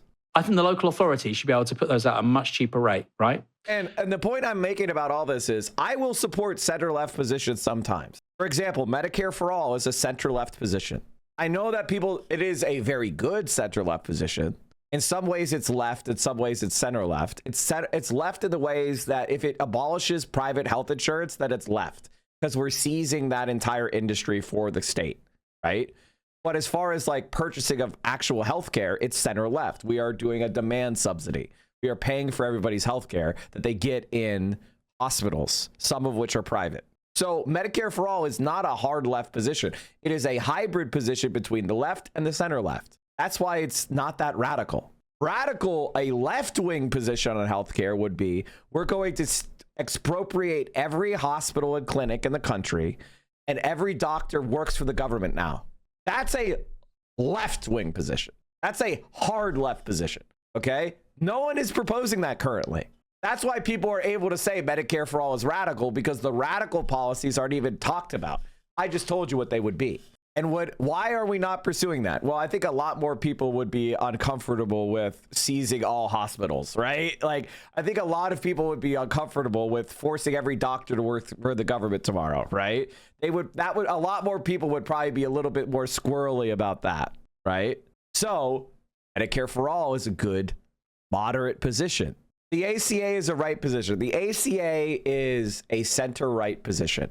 The reason why it's center-right is that it is a policy that is focused on sustaining the status quo through government action, right? So the status quo is unstable because not enough people were getting health insurance, so it was causing system stability. So in order to shore up the system of private insurance, we had to do some transfers. So you could say it is a center-left, center-right fusion position where the right is defending the hierarchies that exist by creating a program of transferring money to, people that are consuming insurance, thereby shoring it up. What does that mean? It means that maybe some of the cash transfers that go to the people that are using those places with housing benefit, maybe they need less money. They actually would need less money. They'd still have more that they could use to consume goods with final demand. And that means also the state would save some money. Who's getting less money in that context? The landlord. So I think rentierism is a huge part of the problem here, Michael. You know this better than anybody. I think it's a big deal. I don't know if, obviously, the amount the state spends on housing benefit is crazy when they could be building social housing. Well, housing benefit's the most egregious example, right? But yeah, but it's not acute. I think the biggest chunks would exist even if you got rid of quite a lot of rentierism. I want to go back to China just before we finish this segment. Something sort of I've been reading about, sort of hearing about, something that I suppose a meme which is spreading at the moment is to say that if the US cannot defend the Gulf states from Iran, because Iran has so many missiles and drones, it has to just completely give up on sort of saying we're going to support Taiwan to be this independent kind of pseudo country. I say, respect to the Taiwanese, they've built a brilliant country, they've got great democracy, but it isn't recognized as an independent state in sort of the UN. If the Americans think that they can defend this island next to China, which is like Iran times 100, if you're talking about industrial capacity to build drones and missiles, then you're having a laugh. Like America has to get used to the fact that it cannot, or no country in that part of the world can rely on American deterrence as their long-term strategy for security. But luckily for the world, China is very peaceful, bordering on pacifistic. Like, honestly, Xi Jinping, if I were to criticize him, it would be that the military buildup has been too slow. If I were to criticize Xi Jinping, it's that they haven't spent enough on their military. Trump in the White House. I would add, though, that China invading and successfully occupying Taiwan would be one of the hardest military operations in human history. No, it wouldn't. And guys, what are you saying? No, it wouldn't. What are you saying? It's right off their fucking coast, man. I'm sure it would be. I'm not saying the fight would be a fucking cakewalk or anything, but it certainly would not be one of the hardest operations in human history. What the fuck are you talking about? America sailed across the Atlantic Ocean and, like, what do you mean? We did island hopping campaign in the Pacific in the 40s. Like, what are we saying? That was hard as fuck. Invading Okinawa was fucking hard. Invading Iwo Jima, that was hard. Like, what are we saying? Like, what the fuck are you saying? What the fuck? I'm not, by the way, I'm not saying it would be easy or that it would be a good idea. But, like, I think people are coping when they say shit like that. Also, that's not China's style, man. It's not China's style. They don't do that shit. They don't do offensive invasions like that. Now, I'm not saying it's impossible. If they have the ability, then you have to consider that as a possibility. You should limit your, when you're analyzing geopolitics, you should not carry in assumptions, hard assumptions about X, Y, and Z thing. You should always look at about the ability range. Like, and when I say ability, I mean the things that they're physically capable of doing. And you should always consider everything that is physically capable of being done. And China could invade Taiwan. Absolutely, it could happen.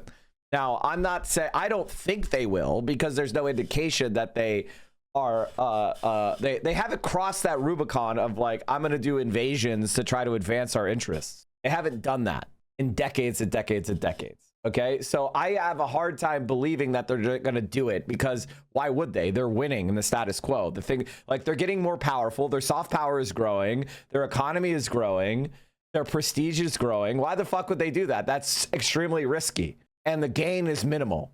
Like, unless there's some sort of condition that is created that necessitates it, it just seems like way risky for like, what's the positive and what's the risk and what's the reward? And I'm sorry, Taiwan is not enough of a reward. Much harder than D-Day, just because of the distances involved. They can do it. I think the concern for the Taiwanese, and this is why you've got one of the senior figures in the KMT going over to see the Chinese government, is that China can absolutely destroy Taiwan. It can destroy it. And then, of course, it can take it. Definitely. That would probably be how you would sequence things. And like you say, Taiwan, they have a nice country. They have TSMC. They probably wouldn't mind having some kind of cooperation with regards to Chinese refined petrol. Okay, well, some kind of shared market for energy. That makes sense. So I think examining those kinds of things is very sensible. And I do think that the US has very little interest in projecting power to that part of the world. And there's a reason why Trump wanted TSMC to start building loads of fab labs in mainland America. Friendshoring was one part of it. So they wanted more production to be made in allies of the US. But actually, in the case of Taiwan, they weren't friendshoring anything. They were reshoring production. So I think Taiwan's a good example. But I also just think that, Michael, markets all seeming positive today. I think they're still kind of on the, there's a ceasefire. Like, that seems to be the general gist. The Gulf is the crucible of all of this, because a lot of these countries aren't real countries. I keep on saying this, and people think I'm being mean, but a lot of these countries are the result of Sykes-Picot, and they never actually had any say in terms of their borders or who governs them. And a great example of this is with Bahrain, which is not to do with Sykes-Picot. But the caliphs that rule Bahrain, I mean, the entire Middle East is based off of European drawn borders and American underlined, like, puppets. Like, they're not real countries. And because why did they do that? Because they were trying to avoid a pan-Arab state that would take the place of the Ottoman Empire. Like, Europeans, for most of the Middle Ages and the Renaissance, they were all the way up till World War I. The Ottoman Empire was a constant thorn in the side of Western powers. All right, it was a non-Christian power that challenged them, and so That is what they're trying to avoid. They're trying to avoid a pan-Arab state. If there was an Arabia, like that would be a world superpower. Like, so that is the reason why all the Arab countries are broken up into tiny little fiefdoms for various gangsters to rule over, because they're trying to avoid that. I don't see how anybody seriously can view them as legitimate. It seems that Iran might leaders say, of that country. the thing is, Iran is not Arab. Iran is Persian. So it's a little bit like nations cohere. Like there's a certain type of like affinity that we have for people that speak like us, that have similar cultural practices, that like the same food, like, you know, sort of like an intuitive sameness, right? And the more things that we have in common, the more that we kind of naturally, or we have not, maybe not naturally is a bad word, but is the way that we culturally relate to other human beings. So nation states, that's why they've been such an effective fucking mind virus for the human race to divide us, because, you know, things like a language barrier keeps you in alienation from another person. If you and I can't understand what each other is saying, then we are inherently kind of guarded and suspicious of one another, right? So we have these kind of like, you know, linguistic communities, and we have these cultural communities. And so that's why defeating pan-Arab nationalism was such an important goal of imperialists in the West. And it's one of America's major goals. Like we have a pan-Arab desk in the CIA intended to frustrate and destroy any kind of movement toward Arab unity. In fact, I think the like pan-Arab CIA desk lady like fucking quit. I think there's like a pan-Arab desk resigned or something. Like, did she resign? Yeah, here she goes. Yeah, what's her name? Yeah, Hala Rahart discusses her resignation. Like, she was on the pan-Arab desk, I think. There you go. How the U.S. was being seen on pan-Arab media. How our favorability was plummeting. How we were demonized as child killers. And so I think, you know, the collapse of US hegemony, particularly in that part of the world, is going to have huge consequences. Huge. And as we said at the top of the show, this demand from the Iranians that the US leave West Asia. If you want to talk about complicating global supply chains and accelerating the adoption of green technologies, that would be it. Mike, what are your thoughts on Nasser? Very flawed person. Extremely flawed person. Probably the closest person to actually accomplish what I was saying with pan-Arab nationalism, obviously, like the uniting of Syria and Egypt into one country, that abortive attempt. I mean, honestly, like the problem with like decolonial movements is there's a tension between kind of a conservative nationalism and like a more socialist leftist perspective of international liberation. And in various like decolonial struggles, various like strains win or lose, and depending upon the context of that specific struggle. And that is a contradiction of decolonial effort, is like you have two non-mutually exclusive ideas about how the world should be in conflict. And so it's like, you know, sometimes like in a decolonial struggle, the conservative nationalists win, and you get something like the Iranian Revolution, right? And, you know, it's very flawed. Why is he so flawed? I know the general history, but I'm not aware. I mean, it's just, it has to do with a kind of like cult of personality, militarism, anti-left skepticism, you know, just all sorts of things that are problematic, which is ultimately why he failed. Third worldism was an idea that you didn't need to pick sides between the US and the Soviet Union, and you could just focus on like developmentalism and like being your own decolonized country. And that's largely not, it largely didn't work out. It largely did not work out. China was on the side of the left, bro. Now, ultimately, there was a Sino-Soviet split, but that was after they won. And the Soviet Union was very, I think the only safe way to say it is kind of racist toward the Chinese. Like, I'll be honest with you. Huge L. The Soviet Union fumbling China is probably the worst mistake they ever made. What do you mean more that what do you mean non-aligned? He was very left. The USSR didn't give a shit about Arabs and didn't understand the region. That's why. No, you're right. No, you're absolutely right. You're absolutely right. I blame the Soviet Union. I blame the Soviet Union about Nasser's like failure. Like I totally do. Because Stalin was dumb as fuck too, and he did like Stalin wasn't dumb as fuck about everything, but he was dumb as fuck about the Middle East. Also, Stalin made a lot of mistakes after World War II that were very disastrous. Like letting the America take over Greece was fucking insane. That's a perfect example of what I'm talking about. Stalin was too paranoid. No, he was too permissive to the West. That's the secret. Stalin was too permissive toward the West after World War II. They thought there would be he thought there would be a live and let live strategy. He thought after, because of his relationship with FDR, he thought, okay, well, the Soviet Union will be normalized and we will have a peaceful coexistence. And he was wrong. He was completely wrong. Now, everybody thinks that of Stalin as like the most tanky, evil, genocider freak. But in reality, he gave the United States way more of a benefit of the doubt for years and years and years and years. The Iron Curtain, the whole idea of the Iron Curtain was in response to the West trying to isolate the East. The Warsaw Pact was in response to NATO. Like, that's the actual progress of history, because they were contained. Like, containment was a thing that was brought up by Truman. The Truman Doctrine was an aggressive doctrine to fight, the left worldwide. And that's the reality. I think Stalin was way too slow to recognize that. Anyway, long story short, let's keep going. The BBC that Israel's continued attacks in Why is China is always the aggressor over the Indo-China border and have been trying to occupy Indian land? We're talking about the Himalayas, which is some of the roughest terrain in the entire planet, where there has never been a firm border, and all state borders are impositions. So exactly where the lines are drawn has only become relevant within the last 70 years. And so there is a competing claims, about exactly where the line should go. It's not that big of a, it's not, United States had fucking conflicts with Canada and Mexico, bro. So about similar types of territory. So this is just naturally how things shake out. So it is what it is.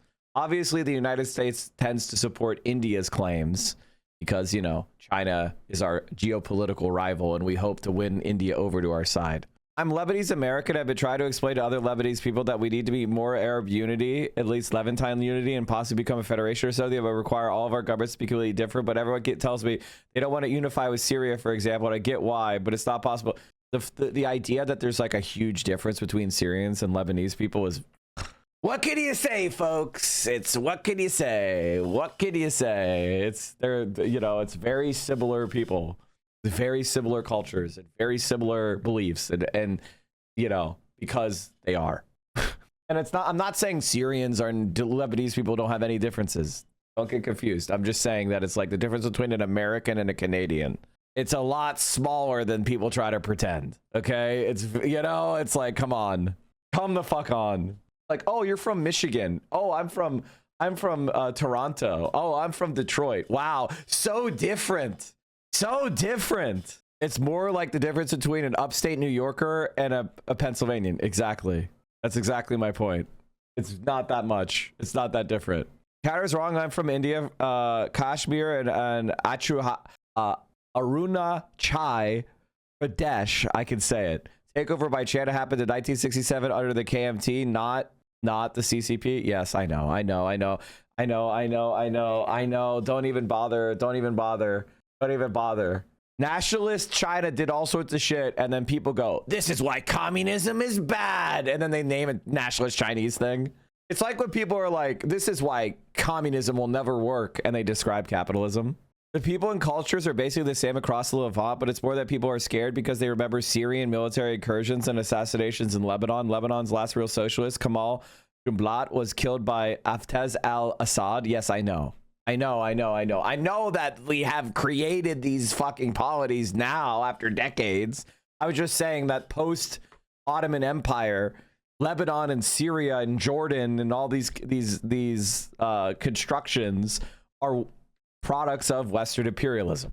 They were drawn on maps with French and British diplomats. They're not really a organic nation state that arose out of self-determination of the people that live there. Lebanon are a massacre, and that a clear message had been sent to Washington that they were not compliant with the agreement. Lebanon's health ministry says now at least 203 people were killed on Wednesday and more than 1,000 wounded in the heaviest wave of attacks since hostilities against the Iran-backed group Hezbollah resumed last month. And meanwhile, the US Vice President J.D. Vance, he is repeating Washington's stance that Lebanon was never included in the ceasefire. And in the last few hours, President Trump has been posting, and he said all US ships, aircraft and military personnel will remain in place in and around Iran until real agreement is reached and is fully complied with. He also added that the Straits of Hormuz should be open and safe, but that it is currently in doubt, with Iran giving conflicting signals about whether ships can resume passing through. So back to that interview with Iran's Deputy Foreign Minister speaking to the BBC, saying his country will provide security for safe passage through the Strait of Hormuz, but only after the US actually ends its aggression. He's been speaking to my colleague Nick Robinson on the BBC Radio 4 Today programme. It was a grave violation, intentional grave violation of the ceasefire. You cannot have a cake and eat it at the same time. That was the message that Iran sent quite clearly, crystal clearly to Washington and to the Oval Office last night. And our foreign minister also said that you cannot ask for a ceasefire and then accept terms and conditions, accept the areas that ceasefire is applied to, and name Lebanon, exactly Lebanon in that, and then your ally just start a massacre. Actually, it was a sort of genocide, by the regime of Israel in Lebanon, just immediately after the ceasefire was accepted. It is a type of practice that Israeli regime has always done, accepting ceasefire, then surprise attack, massacring, and that was a very bold message that we sent last night to Washington. Well, the message said, just to spell it out if you could, the message said the United States must choose. What must they choose? Between war and ceasefire. They cannot have it both at the same time. They are exclusively, mutually exclusive. It is quite clear.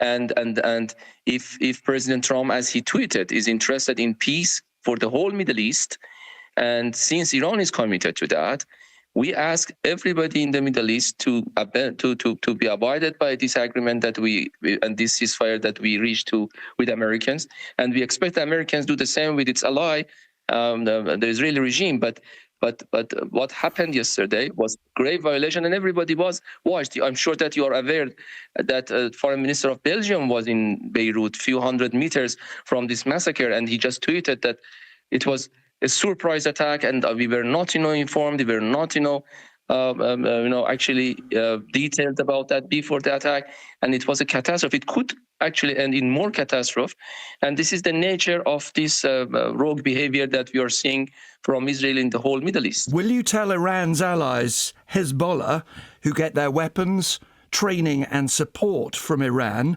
to stop firing rockets into Israel? I think that it is quite clear that Hezbollah is pure Lebanese freedom movement. Are you denying that there are Iranian officers, members of the IRGC, advising, training, arming Hezbollah, because the rest of the world believes that to be true?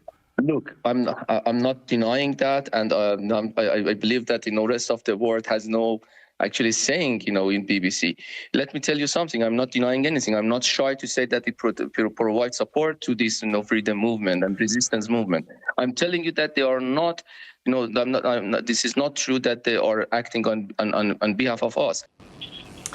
So while this fragile ceasefire between the US and Iran is actually holding for now, there's this massive disagreement over whether Lebanon is included in the agreement.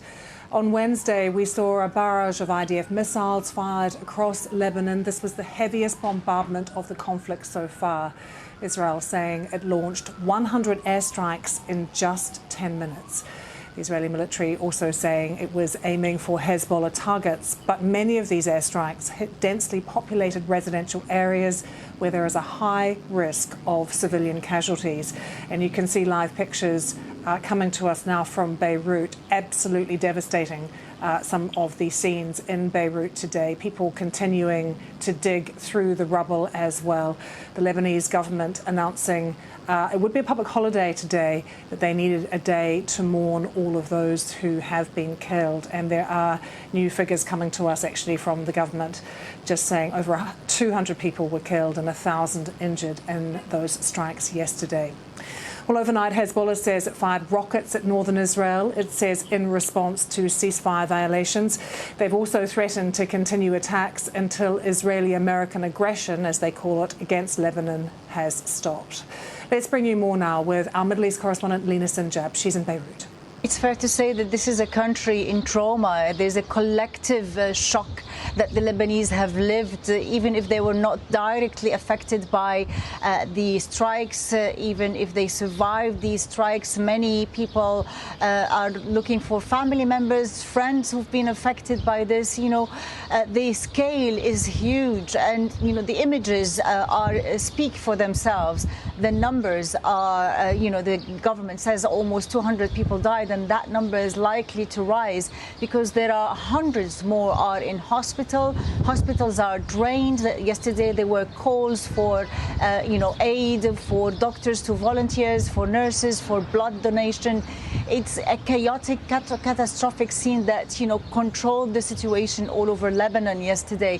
But it did not stop at the strikes that happened within 10 minutes. It continued throughout the day and after midnight as well. So Israel seems to be determined in its mission to attack Hezbollah. They say these strikes are targeted against Hezbollah. Today we've heard an announcement that one member, the secretary of the General Secretary, Naim Qassem, his assistant has been assassinated in those strikes. But look at the scale. Look at the number of civilians, the children, the families split apart, the pictures of buildings destroyed and families are still hanging, not knowing what to do in half an apartment after half of their apartments was destroyed. And the search is ongoing for possibly survivors under rubble. So it's really a terrible situation for the country, and the Lebanese feel that they're left alone to face this war without anyone able to stop it. That's the picture in Lebanon today, particularly in Beirut. I've been speaking to Dr. Sultan Barakat. He joined me here in Doha. He's a professor at the College of Public Policy at Hamad bin Khalifa University. When Netanyahu chosen to attack Lebanon, he said publicly this is because of the war with Iran. And he went on attacking Hezbollah, and they've had that bombing and so on. So if that is already included in your war against Iran, then the ceasefire should also include Lebanon. Now that's if you think that maybe they misread whatever they agreed on in writing, and maybe there's been miscommunication because of the nature of the mediation that took place. It wasn't face-to-face. They were passing messages to each other and so on. Then still, I think Israel should have stopped. But the problem, I think, in this region, we have got to understand that Netanyahu is always very determined to get his way. And he doesn't mind, even if the U.S. pays the price for anything.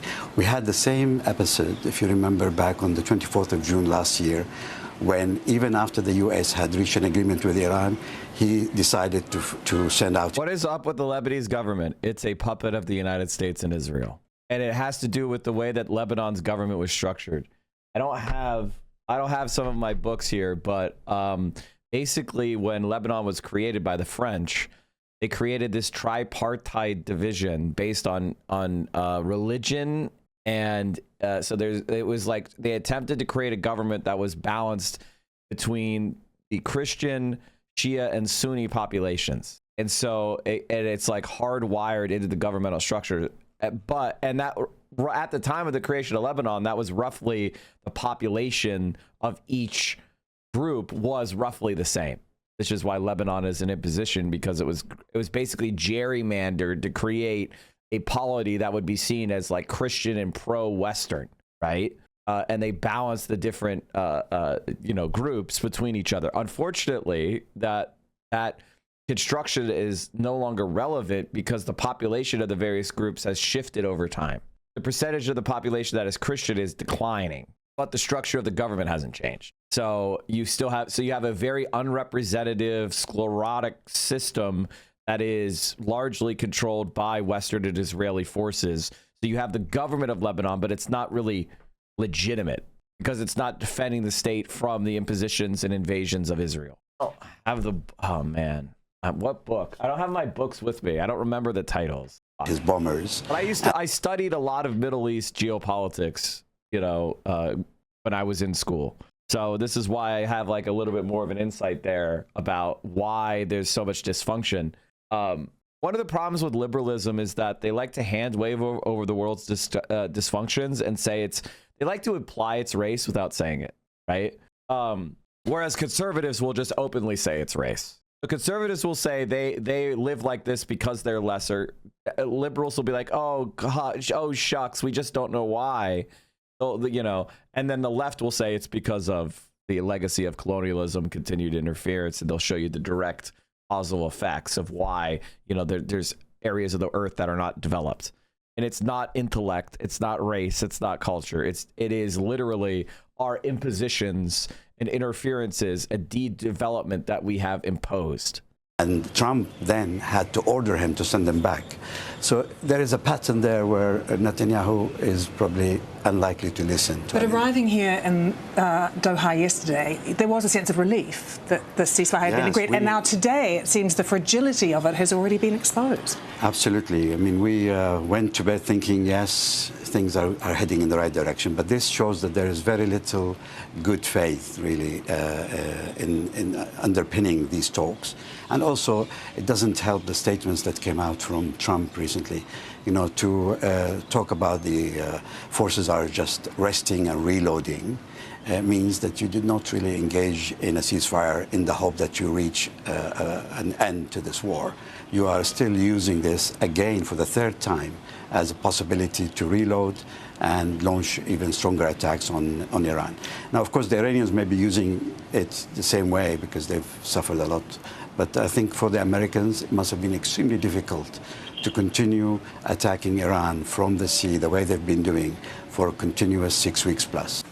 Honestly, one of the stupidest government setups of all time. Parliamentary seats are divided based on the percentage of the popular belonging to a certain sex for the last official census done in the 40s. That's exactly what I described. The president has to be Maronite and the PM has to be Sunni. As a Greek Orthodox Christian Lebanese, due to the highest position I could get, would be Deputy Speaker of the House. Yes, that's exactly why it was created like that, is to cause intra-group. Basically, they were trying to create division. It's very imperialist logic, right? You divide and conquer. So you find the area of difference between the colonized population and you make it the most important political identity, right? If your political future is set up based on your religious identity, then you're forced to organize with your religious identity. It's divide and conquer imperialist 101. They love doing shit like that. They use religious identity, tribal identity, all sorts of cultural shit, whatever they can latch onto to create division among the colonized population. It is standard practice. So is the invasion not happening tomorrow now? I, honest to God, have no fucking idea what's going to happen, man. Like, I think the U.S. was trying to do this ceasefire shit based off of what Ryan Grimm said. I think there was a tweet on this that's actually really good to explain this. Ryan said, Ryan Grimm on the ceasefire. Oh, here it is. Ryan saying that Trump has finally gotten himself into a jam that he just can't get himself out of because tonight he set his own deadline and he can't taco out again, but he also can't go forward with ending civilization in Iran. But there actually is kind of a third way that he can take here and declare victory. And it goes back to, there's this famous example in negotiations from the Cuban Missile Crisis. You guys probably already know this story, but if not, JFK and his brother RFK are going back and forth with Khrushchev, and Khrushchev is, going through his own, bouts of anxiety and firing off a lot of different messages. And one of the messages is a pretty decent resolution to the crisis. But before the Americans can respond to it, he withdraws it and sends a new one that has, much greater demands. And RFK comes up with the idea of saying, ignore this most recent one and just announce that you have accepted the second to last one, the one that he withdrew. But he made the offer, so just accept it and then say you've accepted it and this is over. And he did that, and Khrushchev is like, okay, well, I guess this is over. So Iran, for weeks now, has put forward roughly a 10-point plan that is a totally fine deal for the United States. You can go find it on Dropside if you want. The details really aren't the point here. They have also now said they've cut off direct and indirect conversations with the United States after Trump threatened to end their civilization. But what Trump could do, because the U.S. media has barely reported that Iran has laid out these conditions for ending the war permanently, it will be a shock to the American public that these conditions even exist. So Trump can use the media's complicity in this and say, because of my threats, Iran has now offered me these terms. I am accepting the terms. Iran is on bended knee. I am victorious. And then this is over. Now, Iran could say, well, hold on a second. Like, we don't really accept these terms anymore, but they are Iran's terms. And at that point, Iran can keep shooting for a while. But at some point, if you're not getting shot at and the U.S. is offering, what you offered, the thing will wrap up. So Trump does have a way out if he wants it. If he chooses civilizational annihilation, that's a choice. He still has choices to make. What I think is the situation, which is that Donald Trump, he's taco trumping. He's taco trumping. Well, hello, Chair Fancy. Oh my God. Everybody's so impatient because I had to pee. Oh, I'm sorry. Did I take too long on my pee? Did I wash my hands? Did the video end while I was peeing? Did I take too fucking long? Did you have a tiny gap of sound? Did you see this amazing music video from Iran? Hey, Orange Pig, America first? Oops. Oh boy, that was the slogan you stole. But Bibi's pulling strings and your vote is getting cold. We're not just fighting for Iran, hear this clear. Your people reached out to us, yeah, we got the DMs here. If one nation's gonna stand against the Epstein regime's fear, it's us till the last breath, we've been doing it for years. We're standing here for everyone, your system ever wrong, they've known all along. The enemy was always you. The real threat wore a suit and sung a patriotic song while selling their own citizens and calling it strong. Stealing from your own people, making them bleed, taking tax dollars just to fund your own greed. They waking up to the lies, the illusions of burst. You screamed America first, now you put losers first. Make Israel. Now, before anybody is like, Mike, I can't believe you're watching AI slop. This is state propaganda, okay? This is state propaganda. I am reporting on state propaganda. I'm not watching AI slop for fun. It is state propaganda that is being spread. So I'm commentating on the state propaganda. Are we good? Are we good? Has everybody got the rad lib like whining out of their system about how I'm consuming AI? It is fucking newsworthy. Speaking of newsworthy, have you considered supporting the stream by subscribing? Chat, we're only 20 subs away from 6,200. I didn't realize we were 4.5 hours into the stream. The stream flew by today. It felt like a banger stream day. So if you enjoy the conversation, consider supporting it. Great again. Also, by the way, before everybody leaves, do you guys I was talking to Ray last night. Do you want me to bring her on? Want me to bring her on? What do you think about next week? All right. Ray will come on if you guys are going to promise to help support her campaign. I don't want to bring her on if you guys are going to be pieces of shit and not support her campaign. I want you guys to tell me you're actually going to do something for her campaign, whether it's give at least $5 or do a canvassing shift or a phone. Like, you just sitting here consuming the slop. Who? Ray is running for mayor of LA. Jesus Christ. She was on Hassan's stream. Here, let me show you her ad. 405 pack. Crisis is brewing at City Hall. Hey.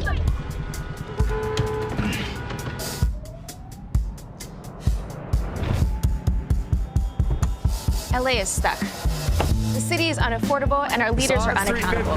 We've been promised solutions on housing, transit, and affordability. But every year, it's the same excuses, the same gridlock, the same results. The system's stuck, but we're still moving. I'm Reverend Ray Huang. I'm a mother, a pastor, and a community organizer. I'm running to make Los Angeles affordable and healthy, to lower our rent and deliver housing for all, to create an economy for the people, not the billionaires. to finally transition to renewable energy and guarantee fast and free transit, to keep small businesses open and achieve real public safety through mental health care and crisis outreach. We're going to make sure every dollar in City Hall serves the people who need it most.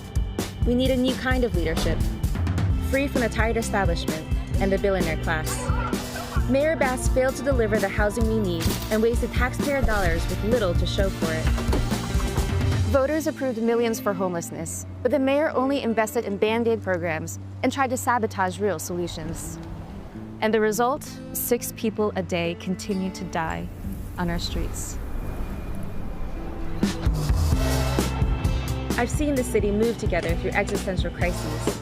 When workers stood on picket lines, we showed up. When masked ICE agents came for our families, we showed up. When fires raged for miles in LA's worst climate disaster ever, we showed up. That's the Los Angeles I believe in. We're moved to action through struggle, in community, with love. This campaign isn't about me. It's about us. It's about what happens when we rise up together. We can't tolerate corruption, we don't take corporate cash, and we will not wait for permission. Let's get on our way.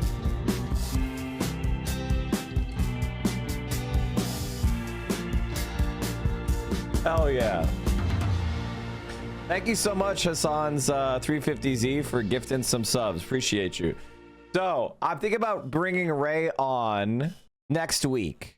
But you guys got to promise that you're going to actually help her.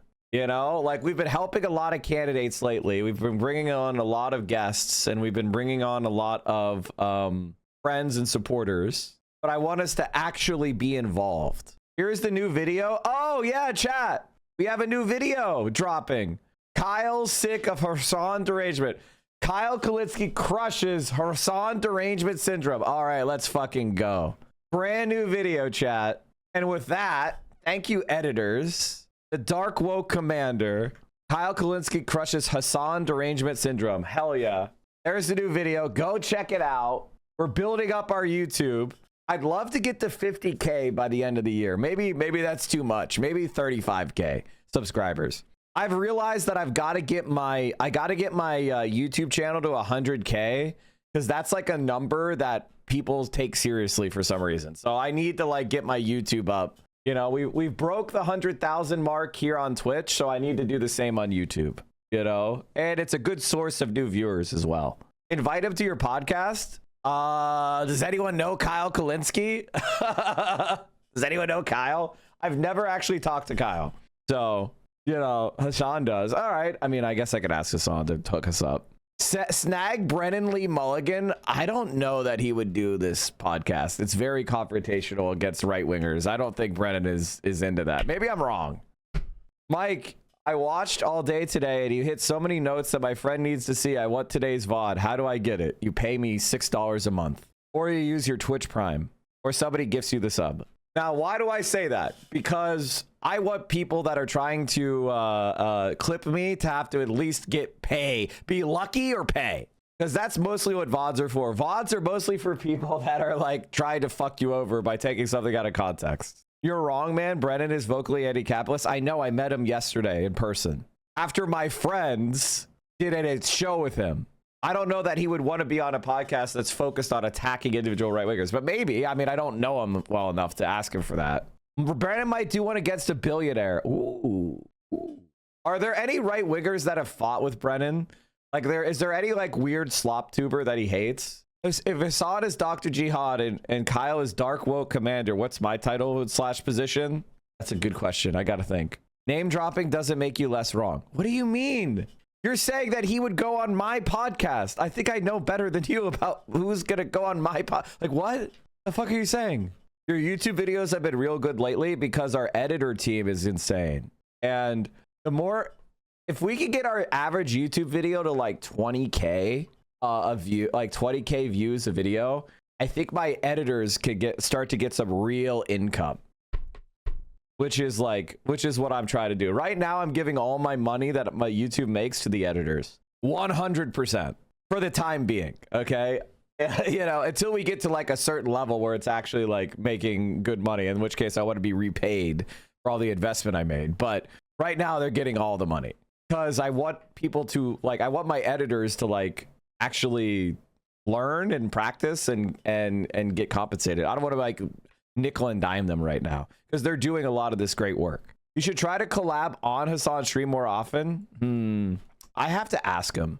So anyway, check out the new video. Make sure that if you see these like Mike from PA videos, the Mike from PA logo you see in the bottom right, make sure that you are clicking them and listening to them and watching them through and commenting and liking. It really helps me out. All right, let's finish the Lego video.